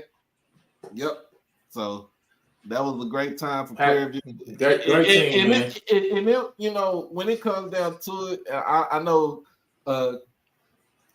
Khalil, you're younger than us, but if Prairie View wins the SWAC, and let's just say they go to the Celebration Bowl, what you hear about from what happened from mid-'89 all the way up to 98, all that gets washed away down the drain. That the 80 game losing streak that is on record. It's going to be on record, but you're not going to hear about that. You're not going to see it. You're not going to really hear about that. But I know all the pundits want the FAMU to get there because they know if they go to FAMU, get there and play Howard, it's really an all MEAC. It's really going to be an all MEAC Celebration Bowl anyway. It's really going to be an all MEAC Celebration Bowl. But just get Prairie View to the Celebration Bowl, and they win this game, they get to the Celebration Bowl, it washes all the past sins away. And then if they win the Celebration Bowl, that meant hell done froze over. No, sir. That's incorrect. Listen, like I be telling people just don't pay attention. You know what I'm saying? The team with the bet, y'all go back, add up all the records for 2000 to 2023. Who got the best winning percentage in the SWAC from 2000? So listen, since we got scholarships back at the beginning of this century, we got the best winning percentage. The only reason that people don't recognize that is because we haven't broke through and won a SWAC championship more, right? But listen, people picked up the finish field. We've never finished less than third place ever since 2000. We've never finished less than third place. You know what I'm saying? So the stuff people be saying and doing, like how they was talking about Texas Southern, like Texas Southern ain't been good since we've been born. Like, but people will pick Texas Southern when they have a horrible program. And listen, I mean, for my people at Texas Southern, I love y'all. Y'all got a horrible program. Like, you know what I'm saying? It is what it is. But they talk about Prairie View as if we got a horrible program when we don't. Like, we have been very competitive all the time, right? We just got to break through. That's why this is important. It's not important because of the 80 game winning streak. It's just important because if we break through and win, right, this can be the beginning of a new legacy, especially when you got Southern, Graham, and Texas Southern right now trying to go through whatever they're trying to deal with. So you're talking about setting it up for us to be able to control the SWAC West for the next 2, 3, 4, or 5 years, right? You know what I'm saying? So that's why it's important because to me, you need to win when you're supposed to win. Those years, especially when it's SWAC down, that's when you're really supposed to get things going, right? That's like Alcorn taking care of business on the East, you know what I'm saying, when they had the ability to, right? When it was down. That's what you're supposed to do, though. But nobody cares. Nobody looks back and is like, oh, man, well, Alcorn won that year because really, no, nobody care about that. It's just like Alcorn won 4 in a row. You know what I'm saying? So, yeah, when they was in the East, and the East wasn't all that, wasn't. Exactly. It wasn't. But they handled their business. Gladiator. It wasn't the gladiator section of the SWAC. Man, but if you really think about this, though, the common denominator for this game is Willie Simmons, because why he hands on both programs. The man, when he got the head coaching job from at Prairie View from I think who was it? Was it Hashma? Was Hashma the Heish Northern? Yeah, when he got the job from him, I think the first season they won. Because I researched this. I had to research this. Because the first season you won, I think you won 6 games, if I'm not mistaken. What you talking about? What Heish?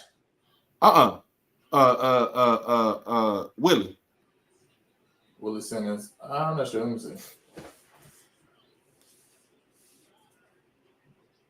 I think that first year, Willie Simmons was what, 2014, 2015? Mm-hmm. 2014. 7-4, 7-2 in conference. So 2015. 2015, he go 8-2. Now they didn't count the one game, right? Because the team that they played wasn't sanctioned by the NCAA. So right, we lost to Grambling, yeah. Lost to Grambling, and that's the year that Grambling went on to the Celebration Bowl. West. Right. 7-2. 7-4 his second year, 6-5 his third year. And you can say it was kind of going down a little bit, but you got to understand the man was still building something. And like you said, y'all just got your full allotment of scholarships the turn of the century. Then he gets the FAM. He gets the FAM in 2018. He was 6-5 because he's taking over a horrible FAMU team. When I say horrible, it was throw them in the trash horrible. It was dump the juice horrible. That's how horrible FAMU was before he took over that team. He goes 6-5 in 2018. 2019, he goes 9-2. Now he was first, but because they was on APR sanctions, they didn't get to go to the Celebration Bowl. North Carolina A&T got to the Celebration Bowl. 2020, it wasn't no team because it was COVID. So that's in the MEAC. 21, he gets to the SWAC. 9-3, 9-2, 10-1. So every year this man has been at FAMU. He has improved every year. 9-3, go to the playoffs. 9-2 last season. Could have went to the playoffs. The resume didn't speak for itself. And then this season, 10-1 because they felt like, look, we didn't get into the playoffs last season. It's Celebration Bowl or bust now. We ain't got to worry about none of that stuff. And he's done a tremendous job.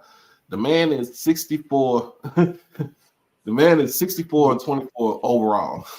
Yeah, crazy. Great record. The man and because Coach McDowell was on his staff also. If I'm not mistaken, am I correct? Coach McDowell was on his staff. Yeah, Coach McDowell has been there for, I believe, 13 years total now. Mm-hmm. Gets the job, and look what he's doing. He took Prairie View to the SWAC championship game to play against his former boss. You gotta put it just like that. But it's gonna make for a great game. I'll be down there. I'll be down there this weekend. So we're trying to get all this money so we can get it sent out so we have gas and food and stuff. Yeah, man. I'm happy you'll be there in person. So you get to see it and describe it to all the FAMU rattlers after it happened. You know what I'm saying? Yeah. Cause I'm just be honest with you. I'm be honest with you. Prairie View gonna bring the marching storm. It's supposed to be raining there. That's a good combination. You know, I get to hear the P-Funk get played up in the stands. You know what I'm saying? I tell this story, man. I tell the story today. My aunt tried to get me to go to Prairie View. She's a Prairie View alum. I said at the time I couldn't go because I wanted to go somewhere where they won. But you gotta realize, I tell people, I graduated high school in the late 90s. I graduated high school in 1997. That's the height. Yeah. That was the height of where that was close. It was going down. You know, they were getting ready to right out. Yeah, right. From losing to getting their first win against Langston. But I was like, no. I go to every State Fair Classic. You know, I'm like, no. I just want to go somewhere where we actually win a game. And I went to Jackson State, and so as a student at Jackson State, our freshman year, we played. Just being a football fan, we played Alabama State. It was the first game of the season at Legion Field. And the first play I seen was Corey Bradford streaked down the field for 80 yards on the first. That was the first play. That's crazy. That was the first play. 80 yards for a touchdown. I went to school with NFL players. Corey Bradford, shout out to Corey Bradford, shout out to Sylvester Morris, shout out to Destry Wright, all the dudes from there, Jackson State back in the day. Like I went to school with, you know, that had some dogs on the team. And it was one of them things where, like, man, look, we run this flag until we play Southern, and Southern this is Southern's year. This is Southern time when Pete Richardson was the head coach. Pete Richardson, head coach, he dominated he pretty much dominated the 90s. And you know, it was just one of them fun times. Now I get full circle, go to a SWAC championship game to see a Texas school and a Florida school duke it out, and we can say who got the better football state? Who the better football state? Is it Texas or is it Florida? We got my girl Jess up in here. We got Miss Jess Cornelius. What's going on? I think you're looking for Chaminade versus Duncanville or something. If you want to see who got the better, you're looking for the better football. You know what I'm saying? Them high school games. Yeah. So I got a question for Alabama. Who's the best team in Alabama right now for high school? High school? Yeah. Thompson. That's in It's in Alabaster. Alabaster? Yeah, it's like probably about 30, 40 minutes from Hoover. Okay. Okay, you said Thompson. They have that Alabaster box. Yeah, they've been. I think they've won like 4. I graduated high school in 2019. They've won every state championship since 2019. So wow, 4 Well, I mean, I guess you Hoover is still in the mix, but y'all know George Pickens that plays for the Steelers. Mm-hmm. He's from Hoover. Oh, you talking about NFL young boy? Yeah, NFL young boy. He graduated from Hoover High School. Man. So of course, here in Texas, you got Duncanville. Shout out to Trayvon. He's a Duncanville Panther. Keyshawn Johnson the same. He went to Duncanville also.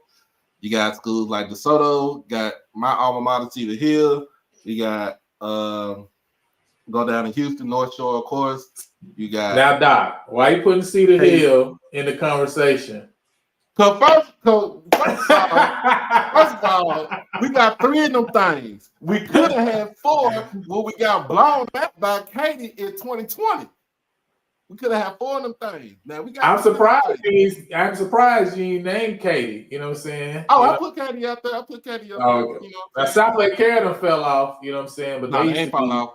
They ain't fall off. They still. As far as I mean, they still in the mix, but they ain't in the mix like they was. You know what I'm saying? You go back. They still rolling. 18 years ago. They still rolling. Allen, They still Allen, West, Lake Travis, Lake Westlake. Travis, Westlake. Yeah. You go to San Antonio. You got what's the school out there? Alamo Heights, East Texas. I mean, aka Beach, Texas. You got Lufkin. You got Longview, Marshall, Dangerfield, Carthage, Gilmer. You got a lot of You got a lot of schools, and then then like I said, and then let me not forget South Oak Cliff, because they is in the mix right now. They is in the mix because they going for 3 in a row. Oak Cliff been doing their thing. Yeah, my aunt's from the Dallas area, and they she got a subdivision out there in Oak Cliff, so they've been killing. Yeah, man. So Khalil, if you ever come to Texas, we'll make sure that you have a good time. You got to come to the State Fair Classic, because that's the time around the State Fair. Walk around, get you a turkey leg, get you all the funnel cake, get you get you everything that you need to get, and then go into a game and go into the stadium, go to a historic stadium, the Cotton Bowl, and enjoy a good game between two good schools. I mean, traditional schools. So I've never been to a Magic City Classic, so you gotta come to one for sure. Yeah, me either. I've never been. That's the one class that I ain't been to. Been to Bayou plenty of times. I've been to the Bayou Classic. I ain't been to Magic City. Y'all definitely gotta come to Magic City. I feel like it's the biggest classic in the world. But you know how they go feel about the Bayou Classic. But those two classics are up there. And to see all those people come out, I've been going to classics since I was like 2 years old. So it's to see it evolve, it's a great experience. Y'all definitely gotta come to the Magic Classic. Yeah, I gotta make my way to the Magic City Classic. I gotta, of course, I've been to the Southern, go to the Southern Heritage Classic, because there ain't no but up the road. When I was in Jackson, in Memphis, State Fair Classic. I ain't been to a Labor Day Classic yet, for Prairie View, Texas Southern, and I'm doing a disservice to my Texas folks. Listen, I love my university, but the Labor Day ain't on that level. You know what I'm saying? Like the State Fair Classic, it ain't on that level when they was playing. It ain't on that level when they were playing in the Astrodome though. When they were playing the Astrodome, they used to be rocking in the Astrodome. But that was like a long ass time ago. But I mean, I think those 3 that we just named, to me, you know what I'm saying? I guess you probably Florida people throw the Florida Classic in there, right? But them 4 is like them the 4 to me. You know what I'm saying? We talk about the best classics, you know what I'm saying, across the board. But yeah, I gotta go to the Florida Classic too. I think I already told Willie I gotta make my way down to Orlando. Only been in Orlando like twice, so but I ain't never been to that class, so I gotta make my way down there. Oh man, it's another coach that I forgot that's on a hot seat, because the way that his season ended, and that's Eddie George. Eddie George was 6-2 at the beginning towards the middle of October, and he lost the last 3, and he lost the last game against Tennessee Tech 35-0.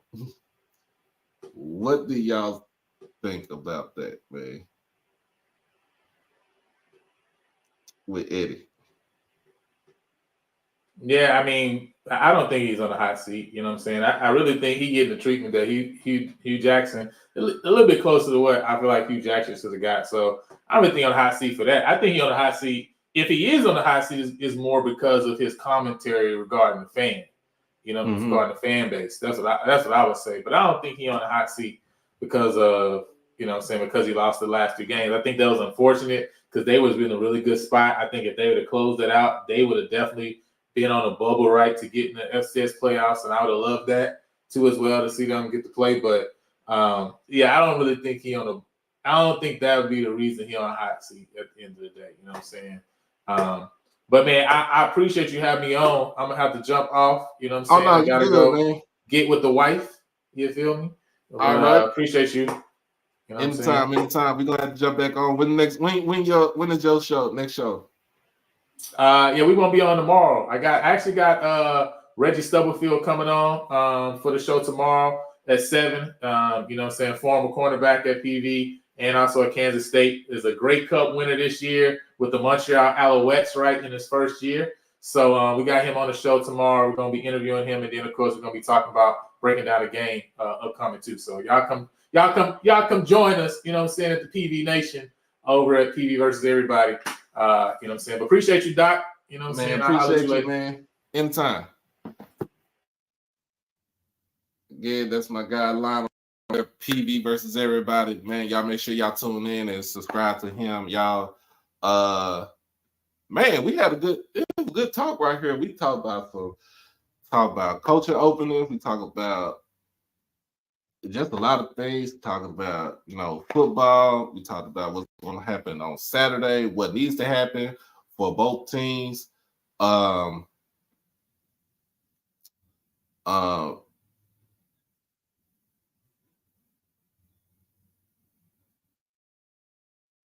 But yeah, man, that was nice to have a panel like that, y'all. Excuse me. So there's still 3 games left. SWAC championship game. Also, remember the Florida Beach Bowl, Fort Valley State versus Johnson C. Smith. That is December the 13th, and that is the same weekend. That's the same week of the Celebration Bowl. And of course, the Celebration Bowl at the end of that weekend, at the end of the week, on December the 16th, in Atlanta, Georgia. All right.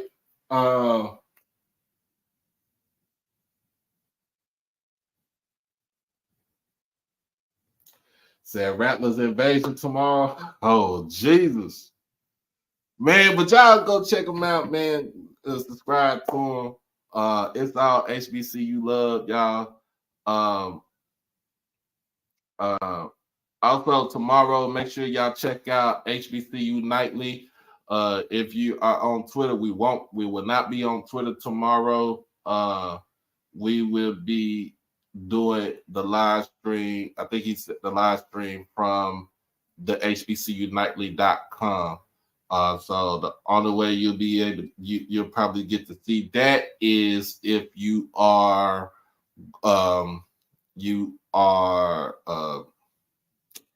signed up with HBCU Nightly. It is free. You don't have to worry about paying nothing out of the pocket and stuff like that. And go check out their merch. It's ran by my bro, Josh Sam Sr., North Carolina Central alum. Also, ex-football player for North Carolina Central. I am one of the key contributors to HBCU Nightly. So we talk we talk about football. We talk about important issues. So if you tune in tomorrow, we will have Eddie Robinson Jr., head coach Alabama State.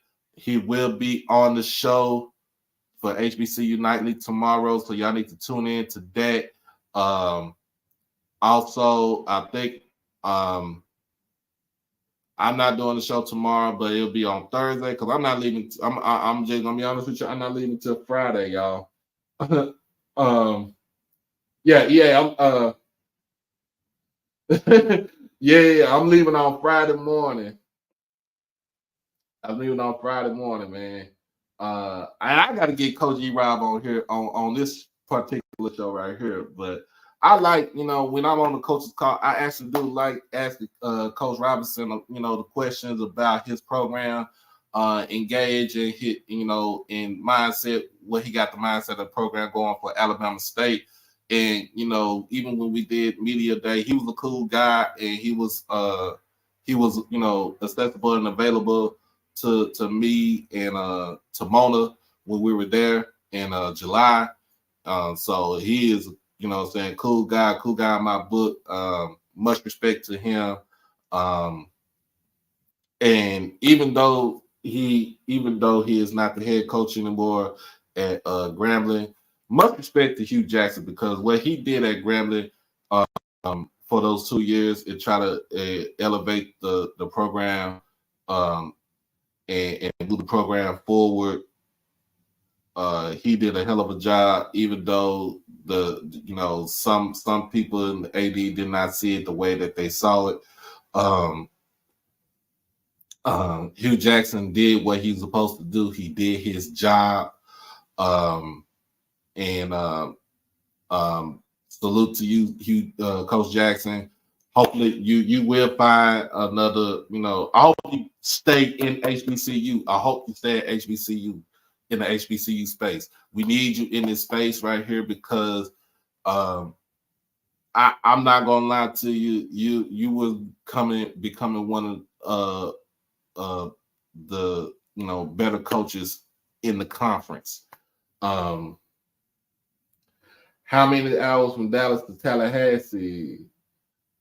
I think it's like 11 and a half, bro.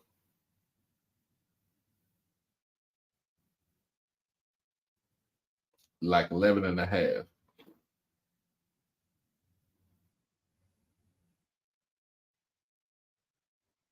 And, like I said, Hugh Jackson had the program going into the right direction.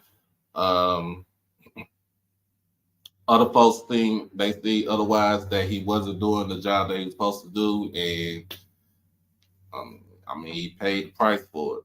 So, there's 3 openings in SWAC West right now. Southern, Grambling, Texas Southern. Still open at South Carolina State. Opening is now opening at Allen University, since Coach Keaton got that job over at Clark Atlanta. Opening at Morehouse. You got trying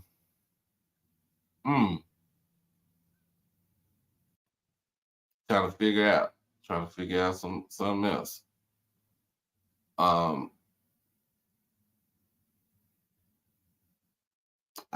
Pretty much that's it.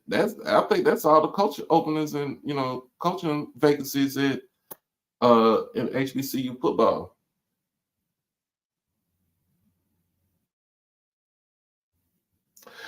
Yeah, I can't leave. I don't want to leave late Thursday night, because I'm be honest with you, I don't do well driving overnight like that.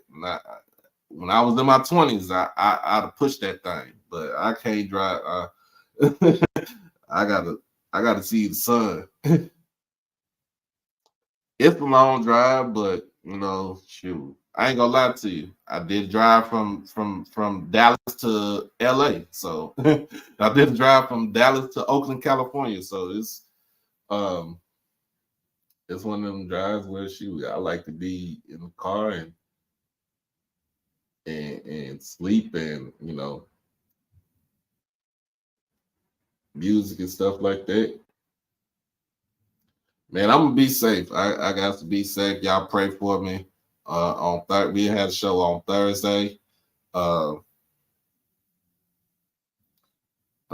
pray for me, so we get down to Tallahassee safe. Even though I want to have some fun, it's still it's a business trip. It's gonna be all about the business, and we're gonna promote the channel. We're gonna promote the brand in Tallahassee to the fullest. So,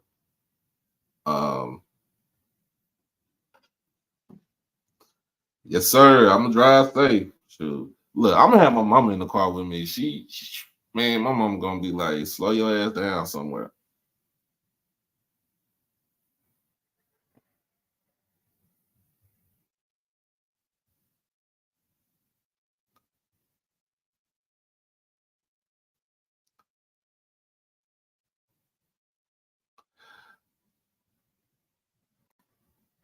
Oh Lord. Oh Lord. Let's see what else going on. Oh, Jackson State wins tonight against Arkansas State. 75-71, bring their record of 2-6 now, if I'm not mistaken.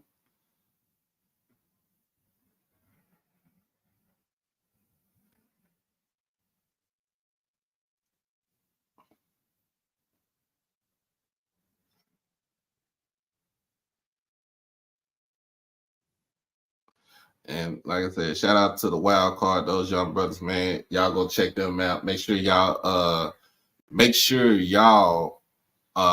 subscribe to them too. What's going on, Doc?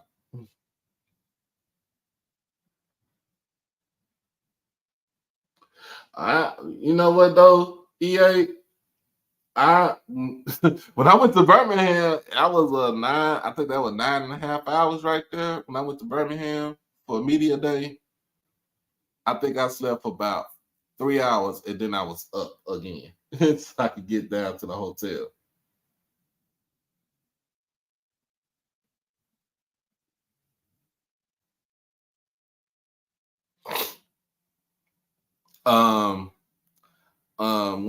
Some more things. Shout out to, first of all, the band competition, y'all, for the HBCU Band of the Year National Championship. The two participants on the D1 level would be Jackson State University, and it would be North Carolina A&T Blue and Gold Marching Machine. And then on Division 2, I think I looked at it, is going to be Virginia State's Trojan Explosion. And who is the last band for Division 2? I just had the dang old thing. But all I know is it's going to be a nice battle of the band for at Celebration Bowl. In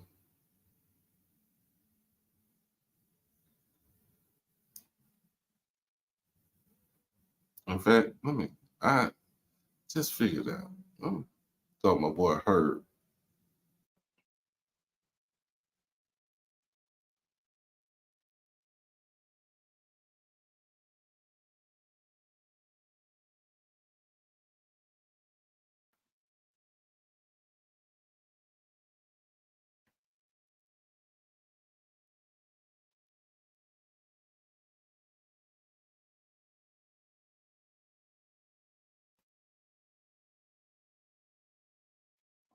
Oh yeah, Florida Memorial, FLOMO, Florida Memorial University is the second band in Division 2. So it's going to be a nice battle of bands.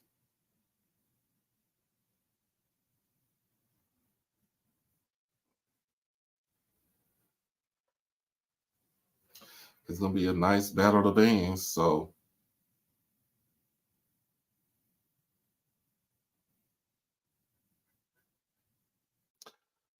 but yeah, other than that, y'all, I'll be off tomorrow. Well, I'll be off on my show tomorrow, but I'll be on HBCU Nightly tomorrow night.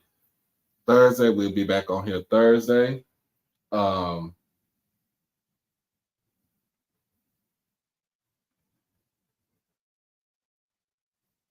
You sure right, Mr. D. You sure right, Doc. He did all that, and they believed in him.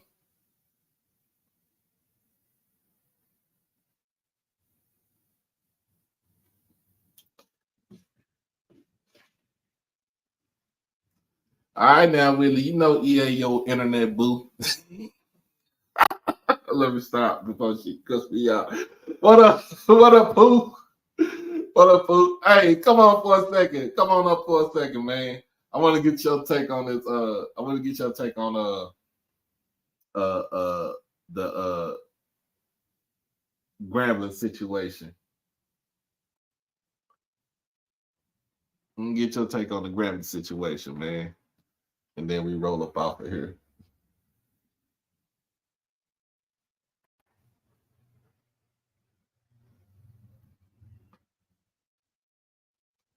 Well, I mean, hey, Israel, in real life, you still, I mean, it does take at least 3 years to get a program rolling in the direction that you want it to go.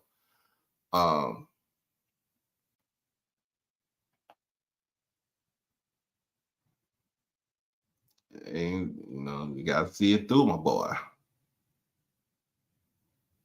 I ain't want to see it through. Oh well.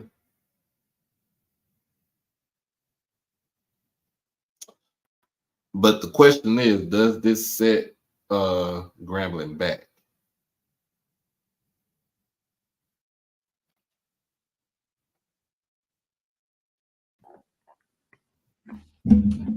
What up, man? What up? What's good, Doc? Ain't nothing, man. The boy Pooh Bear from the Golden Boot Podcast. What do you think about this whole situation with Hugh Jackson? Man, Doc. So unfortunately, we predicted this was gonna happen. We said that the loser of the Bayou Classic was gonna get fired. Mm-hmm. At the time, it looked like that was gonna be Dooley. When Dooley was let go, I told Ant, I said, I think that if Grambling still finds a way to lose this game, Hugh Jackson still may be let go. And Ant was like, no, I don't think so. Unfortunately, we see today the news. A lot of people have asked, was it too soon? Mm-hmm. With what I've been hearing, some of the rumors, people saying stuff like Grambling's gonna wait and and go with an interim for a year. Different things like that. If that was the case, yeah, it was way too soon. You might as well ride it out. But with them saying that they're, I think it came out said they're in the next 7 to 10 days they were gonna find a replacement. That tells me that they probably already had somebody in mind, and they might be striking while the iron hot because it's a lot of big moves being made.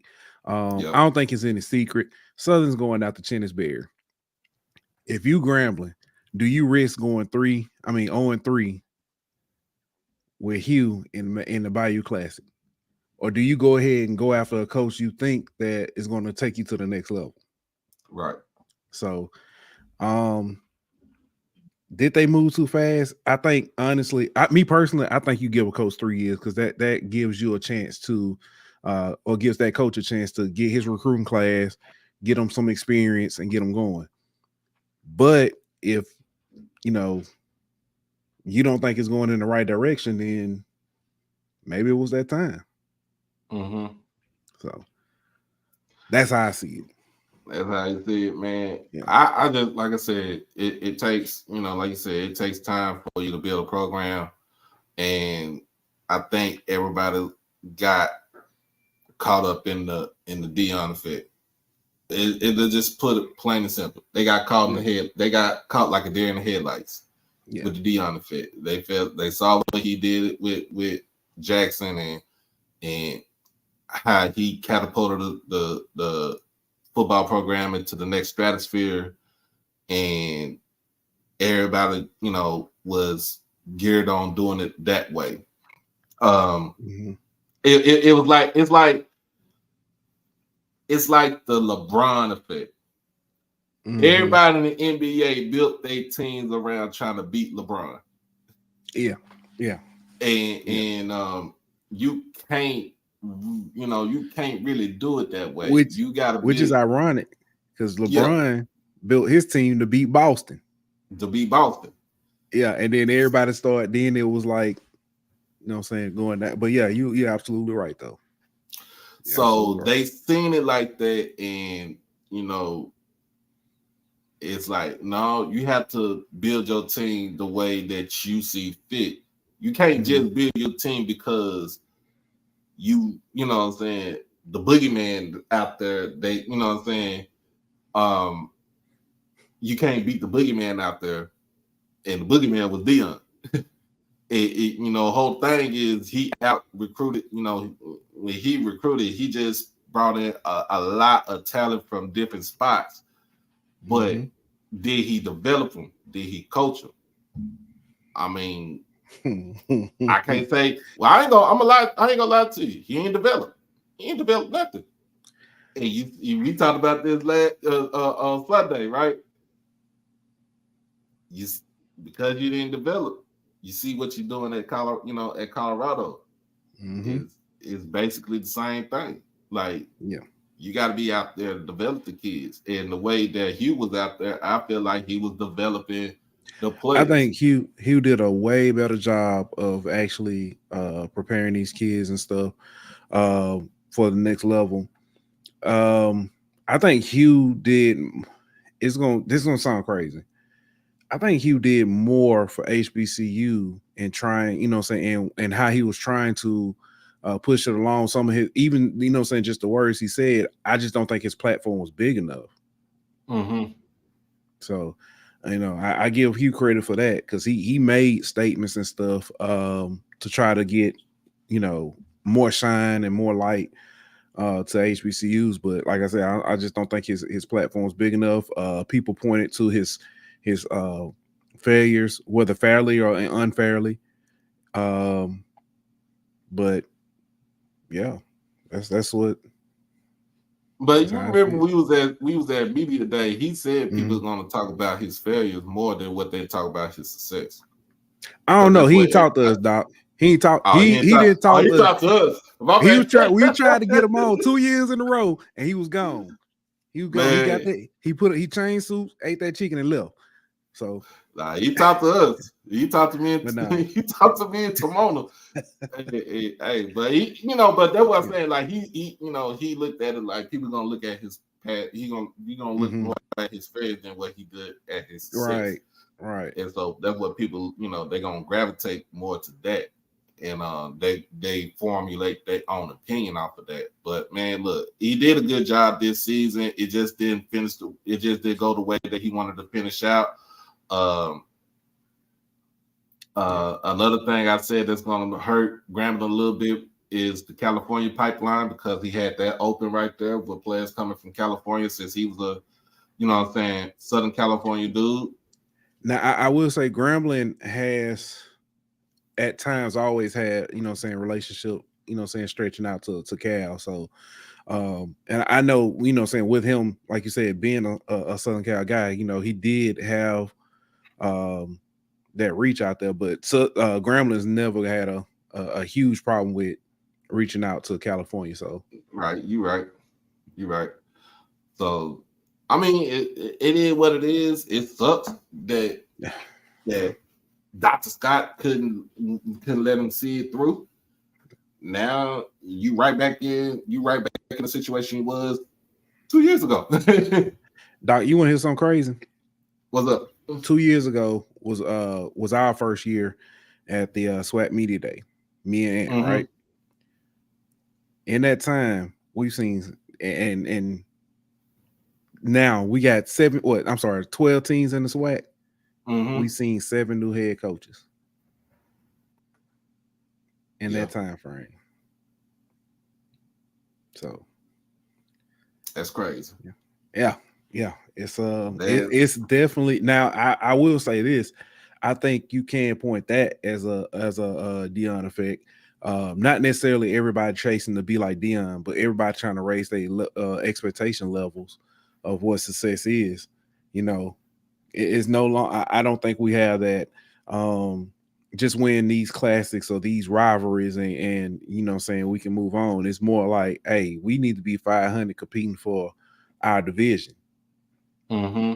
So that's where we at with it. That's it, man. Oh yeah, Five's main interim head coach over at ULM. Louisiana Monroe. Yeah. That they got an interesting list of prospects over there. One such name, Willie Simmons. I don't think if I'm Willie, I'm not going there, but that name is on the list. Time out. Hold on.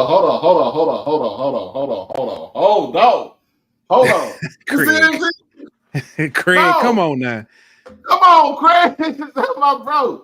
Third ward already. Come on. He is not leaving home. hold on now, cause you can't be coming on the show, man. You know how we roll. You know how I roll, man. You cannot be coming on. Come on now. I don't see nothing on Facebook. I mean, not Facebook, Twitter.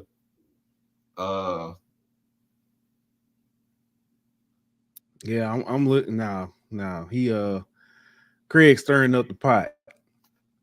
He might be wishful thinking. Is it wishful thinking, Craig? Hold on. I gotta test my bro. As a matter of fact, Prairie View and Alcorn, the only two schools in the West who if I'm thinking that haven't changed coaches in these last 2 years. Yeah. Yeah. Yeah. Southern changed three coaches in 3 years. Yeah. Yep. 21, because spring 21, Dawson Odom go. They had Jason Rollins at the end, the interim.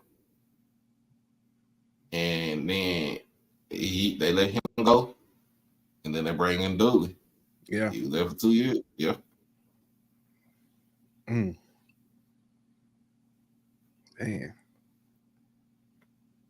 Craig started missing. Man, don't tell, bro. I'm a college fool too, so I get up off this thing, man. Craig over there started miss. Man, look, Craig. Hey, I'm gonna call Craig in a minute. Hey, that's the one who got me Ladarius Owens on here today. Yeah. Hey, speaking of two things, shout out to Jackson State men's basketball team. Big win over Arkansas State. Oh yeah. I called it. I ain't gonna say I called it. I pulled the when I saw the matchup tonight, and it was plus 8.5 for Jackson State. I'm like, money. I'm putting money on that. Easy money. And then I think we both agree on this. Bubble, I know you probably talk about it. Bubble and LD robbed. Highway robber. Somebody at the SWAC need to be doing 25 to life. I had LD on the show earlier. Yeah. And, I saw it. Yeah.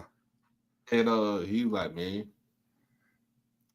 I knew I should. He felt like in his heart he should have had it. Yeah. 25 to life. Somebody need to be doing time. So. Boy, Melanator coming in hot. Hey, you see where he put Chittis Berry at? Because you know he don't want him at. You don't want him at Southern. I don't want him at Southern. I don't want to deal. Look, we're in they in the East. I mean, we in the East, they in the West. I don't want to have to deal with that every year for the boombox. That man said, "Man, the back to A&T." Ooh. But man, yeah, when I had the wild card, Khalil and Kendall. Yeah. They was on here earlier. Yeah, we talked about that too with Bubba. Like, bro, just I'm sorry. Don't, like I said, don't get me wrong. Don't crucify me. All the family folks up in here about Isaiah Majors is definitely Majors. He I'm not gonna say he's not deserving, but this is 2 years in a row. Bubba has led the SWAC in numbers and still not winning. They gave preseason to Sundiata. Yeah, I remember that. It's like what does Bubba have to do? I mean, it's extremely political, and that's nasty work. That's nasty work. Nasty work, like, bro. And we, I think when we had talked to Bubba, me and Tamana, we had talked to him at Media Day, and we found out word that he didn't even get mentioned for a preseason Defensive Player of the Year. And I'm like, bro, what? He because we talked to him about being snubbed last year.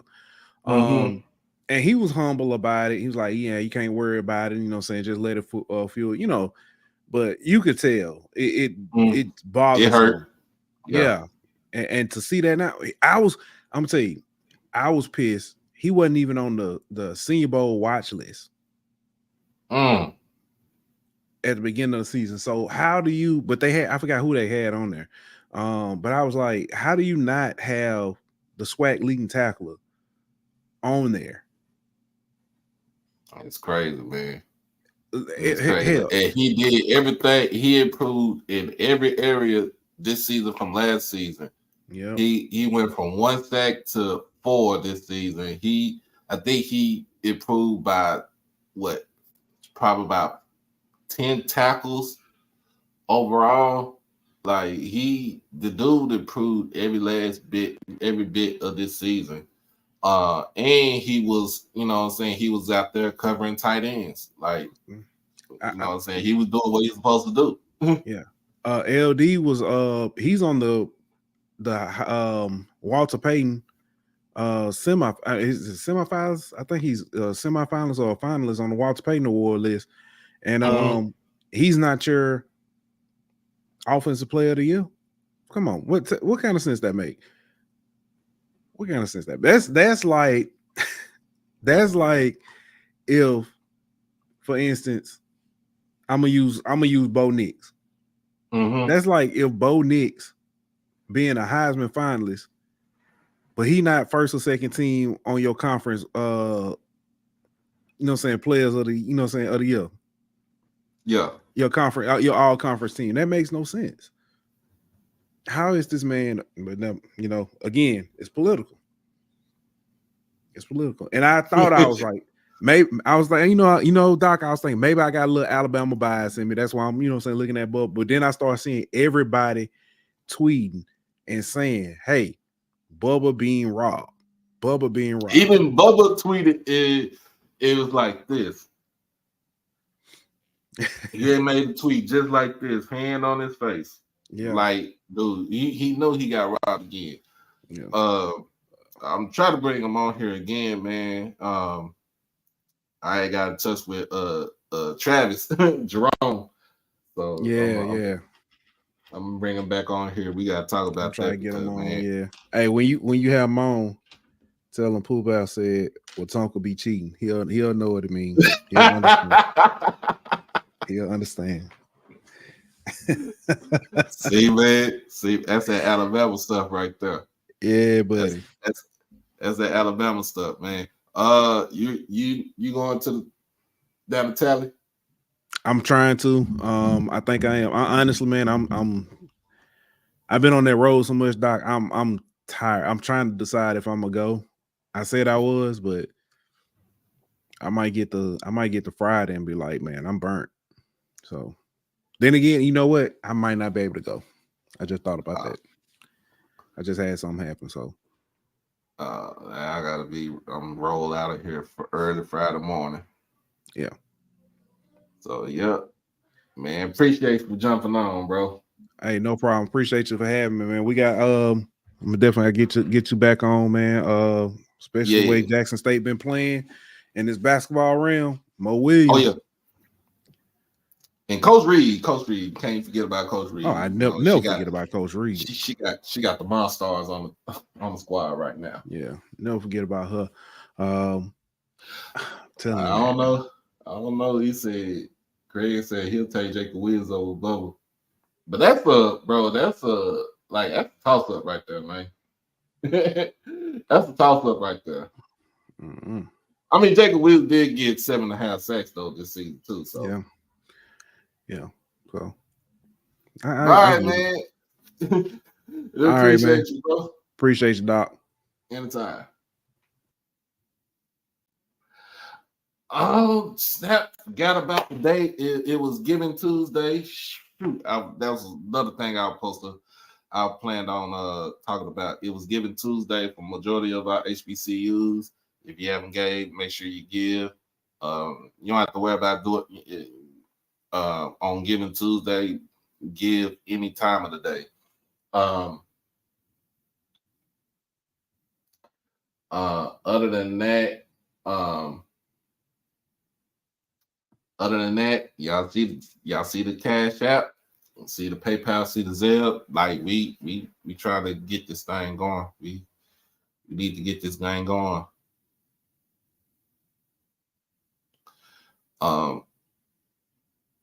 Shout out to Israel for the donation. As always, that's my brother from another.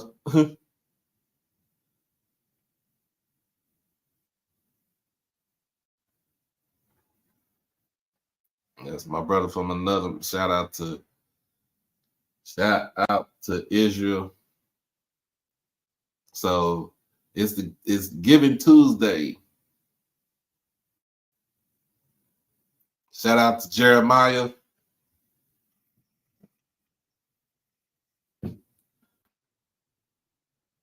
Appreciate you, Craig. Shout out to Jeremiah, man. As always.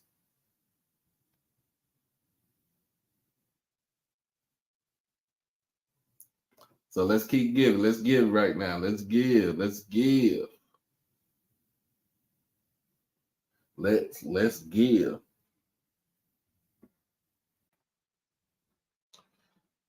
Hold on now. What's going on in my chat? Who talking about what? I know my moderator tell me not to read my chat, but what's going on in my chat?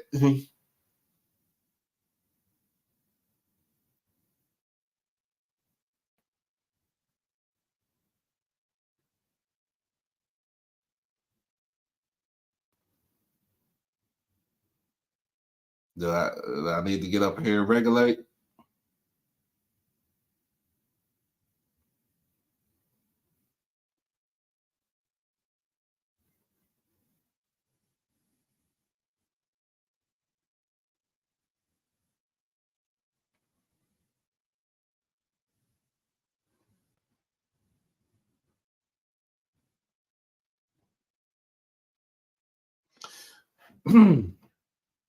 But all right, man. Look, like I said, HBCU tonight, HBCU nightly tomorrow.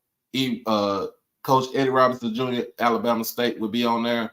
Only way you can watch it is on the HBCUtonight.com. We won't be on our Twitter space that we normally be on. Also, make sure we'll be back on here on Thursday. Try to get a big send out before I make my way down to Tallahassee on Friday. Give me all the prayers in the world. Make sure that we get down there safe. Last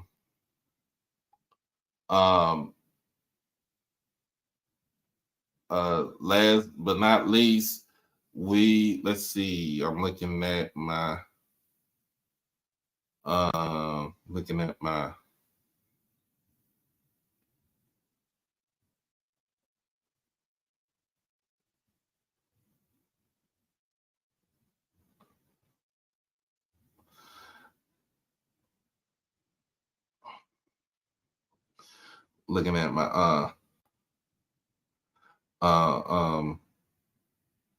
money situation. So let's see.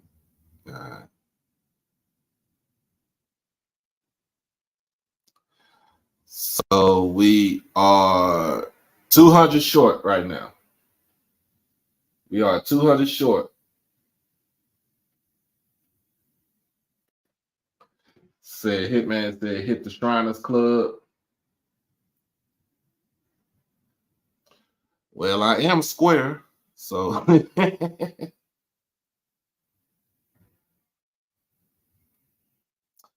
always moving in the right direction.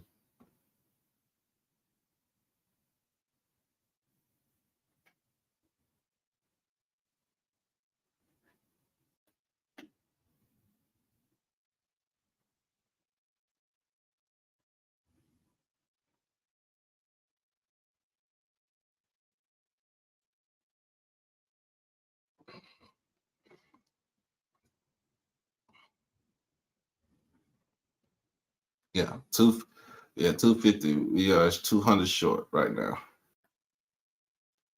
Let's get 200 between now and Thursday.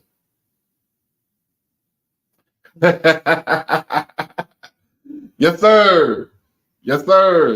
Yes, sir. Gonna have to take all this stuff in.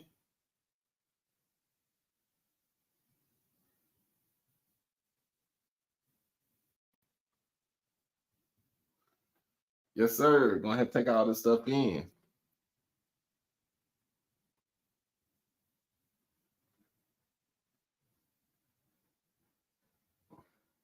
Have to take all this stuff in. Yes, this is gonna be. Oh, okay. I'm sorry. Shoot. Hold on.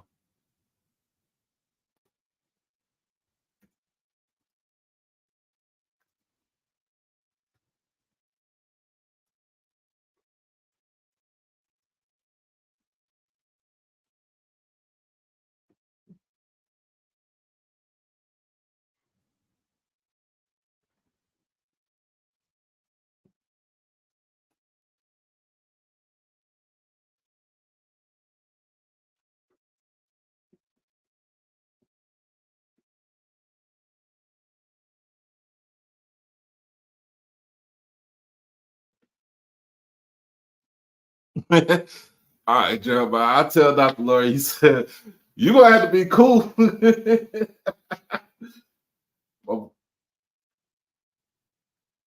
Am I a Saints fan also? No, sir. I am a Cowboys fan. I'm a Cowboys fan. My mama would disown me if I became a Saints fan.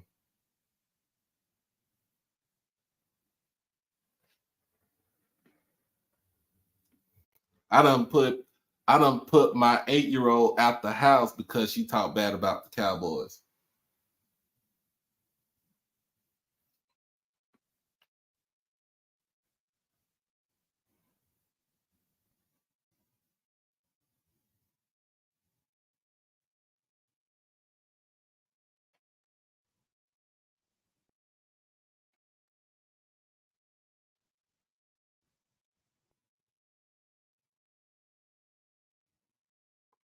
Man, we had a good show tonight, y'all.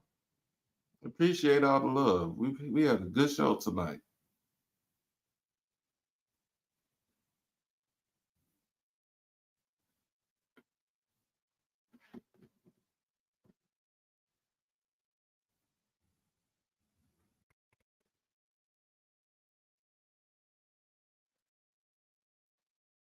Boy, you need to stop. You gotta go to the gulag right again. She is a dentist. You need to chill out, bro. She is a dentist.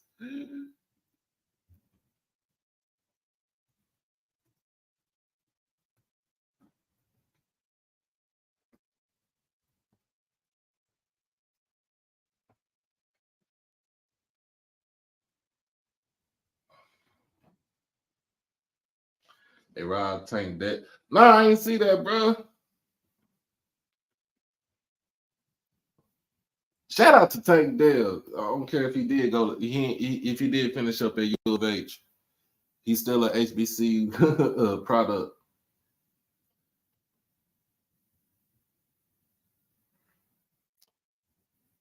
Thank you, Keish.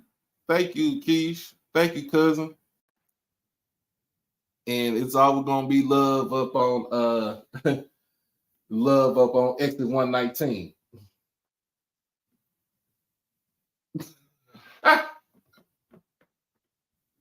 I told him that, Doc. I told him that. She work on, she a dentist. She is not, she ain't that type of doctor. He meant he meant all in love, man. Hey.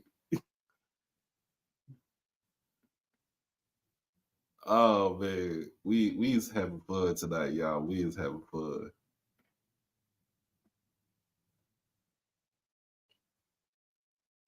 Yes, ma'am. Travel light.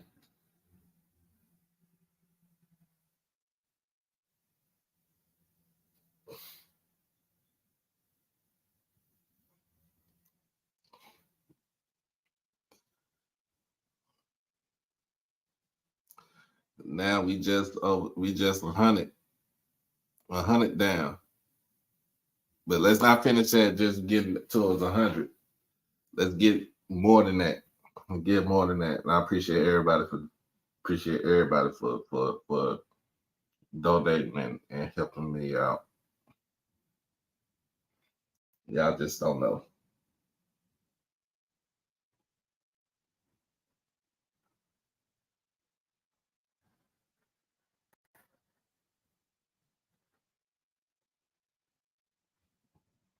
The missus not coming because her 2 younger sons are gonna be here, and I'll be out with y'all, man. I'll be out with squares.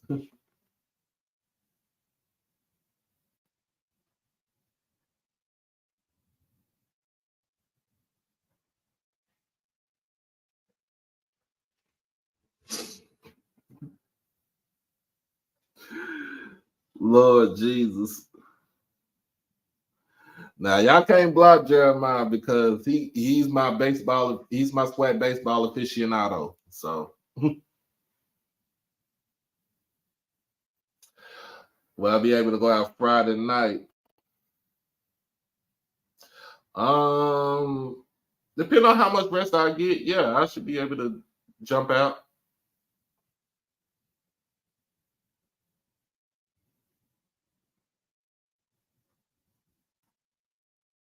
I should be able to jump out. Man. Like I said, I appreciate all the love that y'all have given me.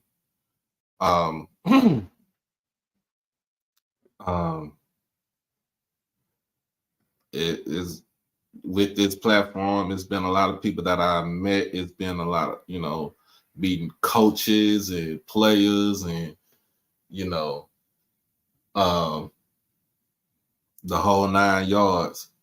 And I don't know if I put something on Twitter and I said on Twitter that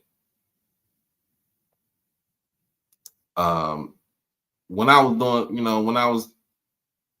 doing this podcast, when I was in the midst of doing this podcast, I thought I was going, I thought I was going to fail. I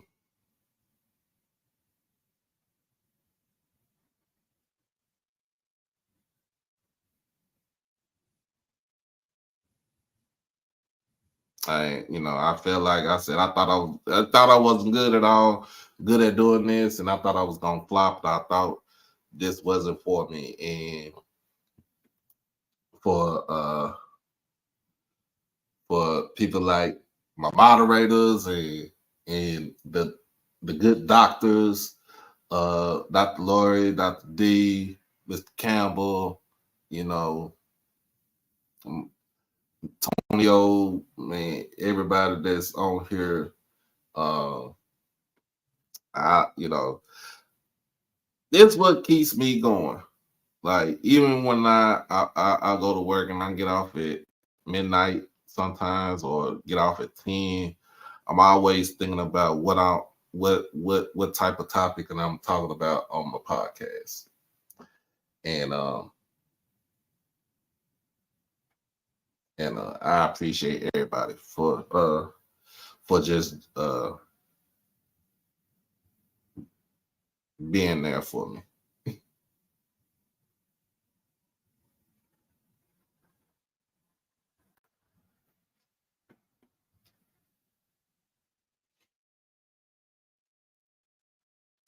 Man, I'm gonna tell you that the first time I went live, it was me, my co-host Brian, and 2 other people, me at Mike and Russell Haynes in the chat.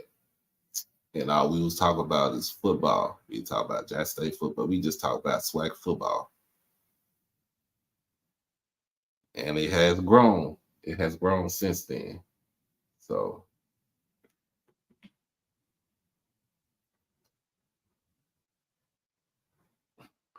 But other than that, y'all, like I said, let's keep giving.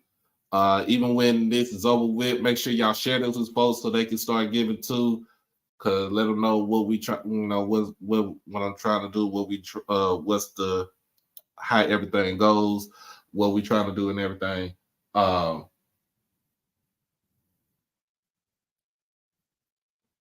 Yeah, almost 2,000 subs. It's crazy. Ain't it crazy, y'all? Ain't God good though? Ain't God good? I'm just gonna be honest with you. Ain't God good though? You know,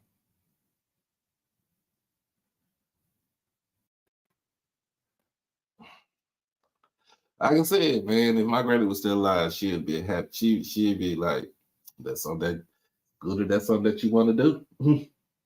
and you keep doing it.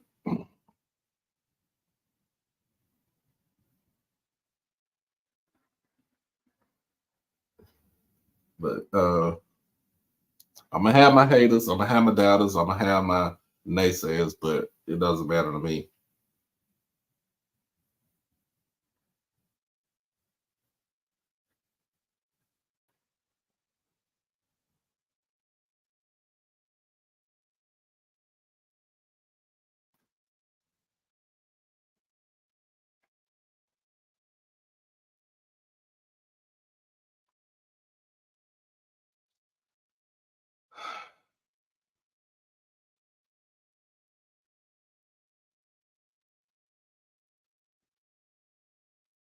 Oh man.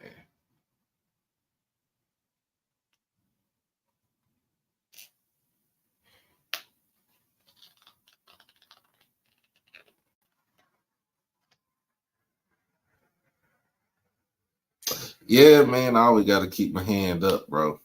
Gotta keep my hand up. Cause I think Andrew be looking at me like, man, Doc, you need to put your hand down. Be like, man, I be like, I only got my hand up because I don't want to miss I don't want to miss out on the question I gotta ask. But other than that, man, keep sharing this with folks. Keep sharing up the PayPal, the Zelle, the Cash App with folks. Share this with folks. Let them know what's going on. Let them know that we pay it forward, because I'm gonna pay it forward back. I'm gonna pay it back to y'all tenfold. All right.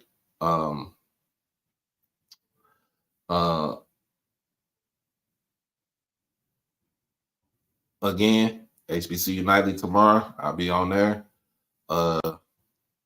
Check it out, hbcunited.com. Eddie Robinson will be on there. And then last but not least, Thursday is the final show before we head to Tallahassee. And then on Friday, I don't know what I'm gonna do Friday when I get there. We're gonna do something. I'm gonna probably do a show Friday night, let everybody know my experience being in Tallahassee, and then getting there and stuff. Saturday, the game is at 4:00 Eastern Standard Time. So I'll make my way down to Bragg early in the dang on morning. And then Saturday night, go out and have some fun, kick back and everything. And then Sunday, make our way back to Triple D, to Dallas. And then it won't be Monday, it'll be Tuesday. Tuesday, I will give y'all my rendition of my trip to Tallahassee. So that's what we got. That's the schedule that we got for the rest of the week. Am I wearing blue colors? You damn right I'm wearing my blue colors. Shoot. I be that blueberry muffin and walk around FAMU campus. You doggone right I'm wearing my blue colors.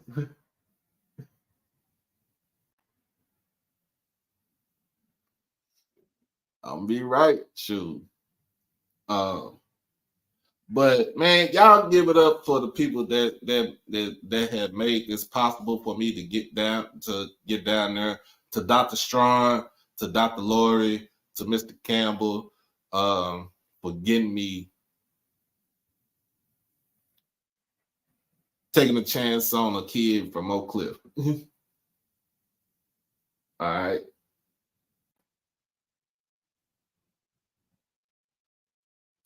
Did you give me another pair of your care package? I just take the care package, bro.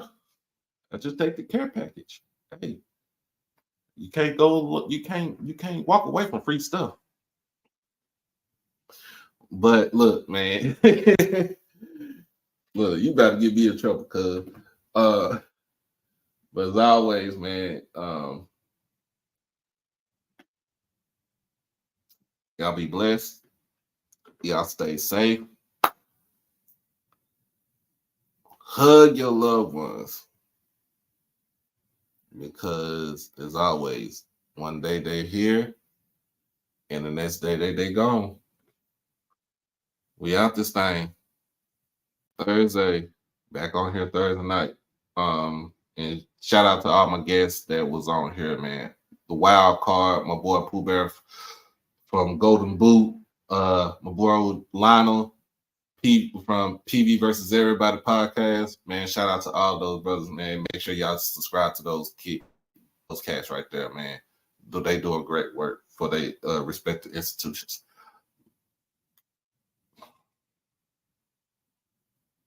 Peace.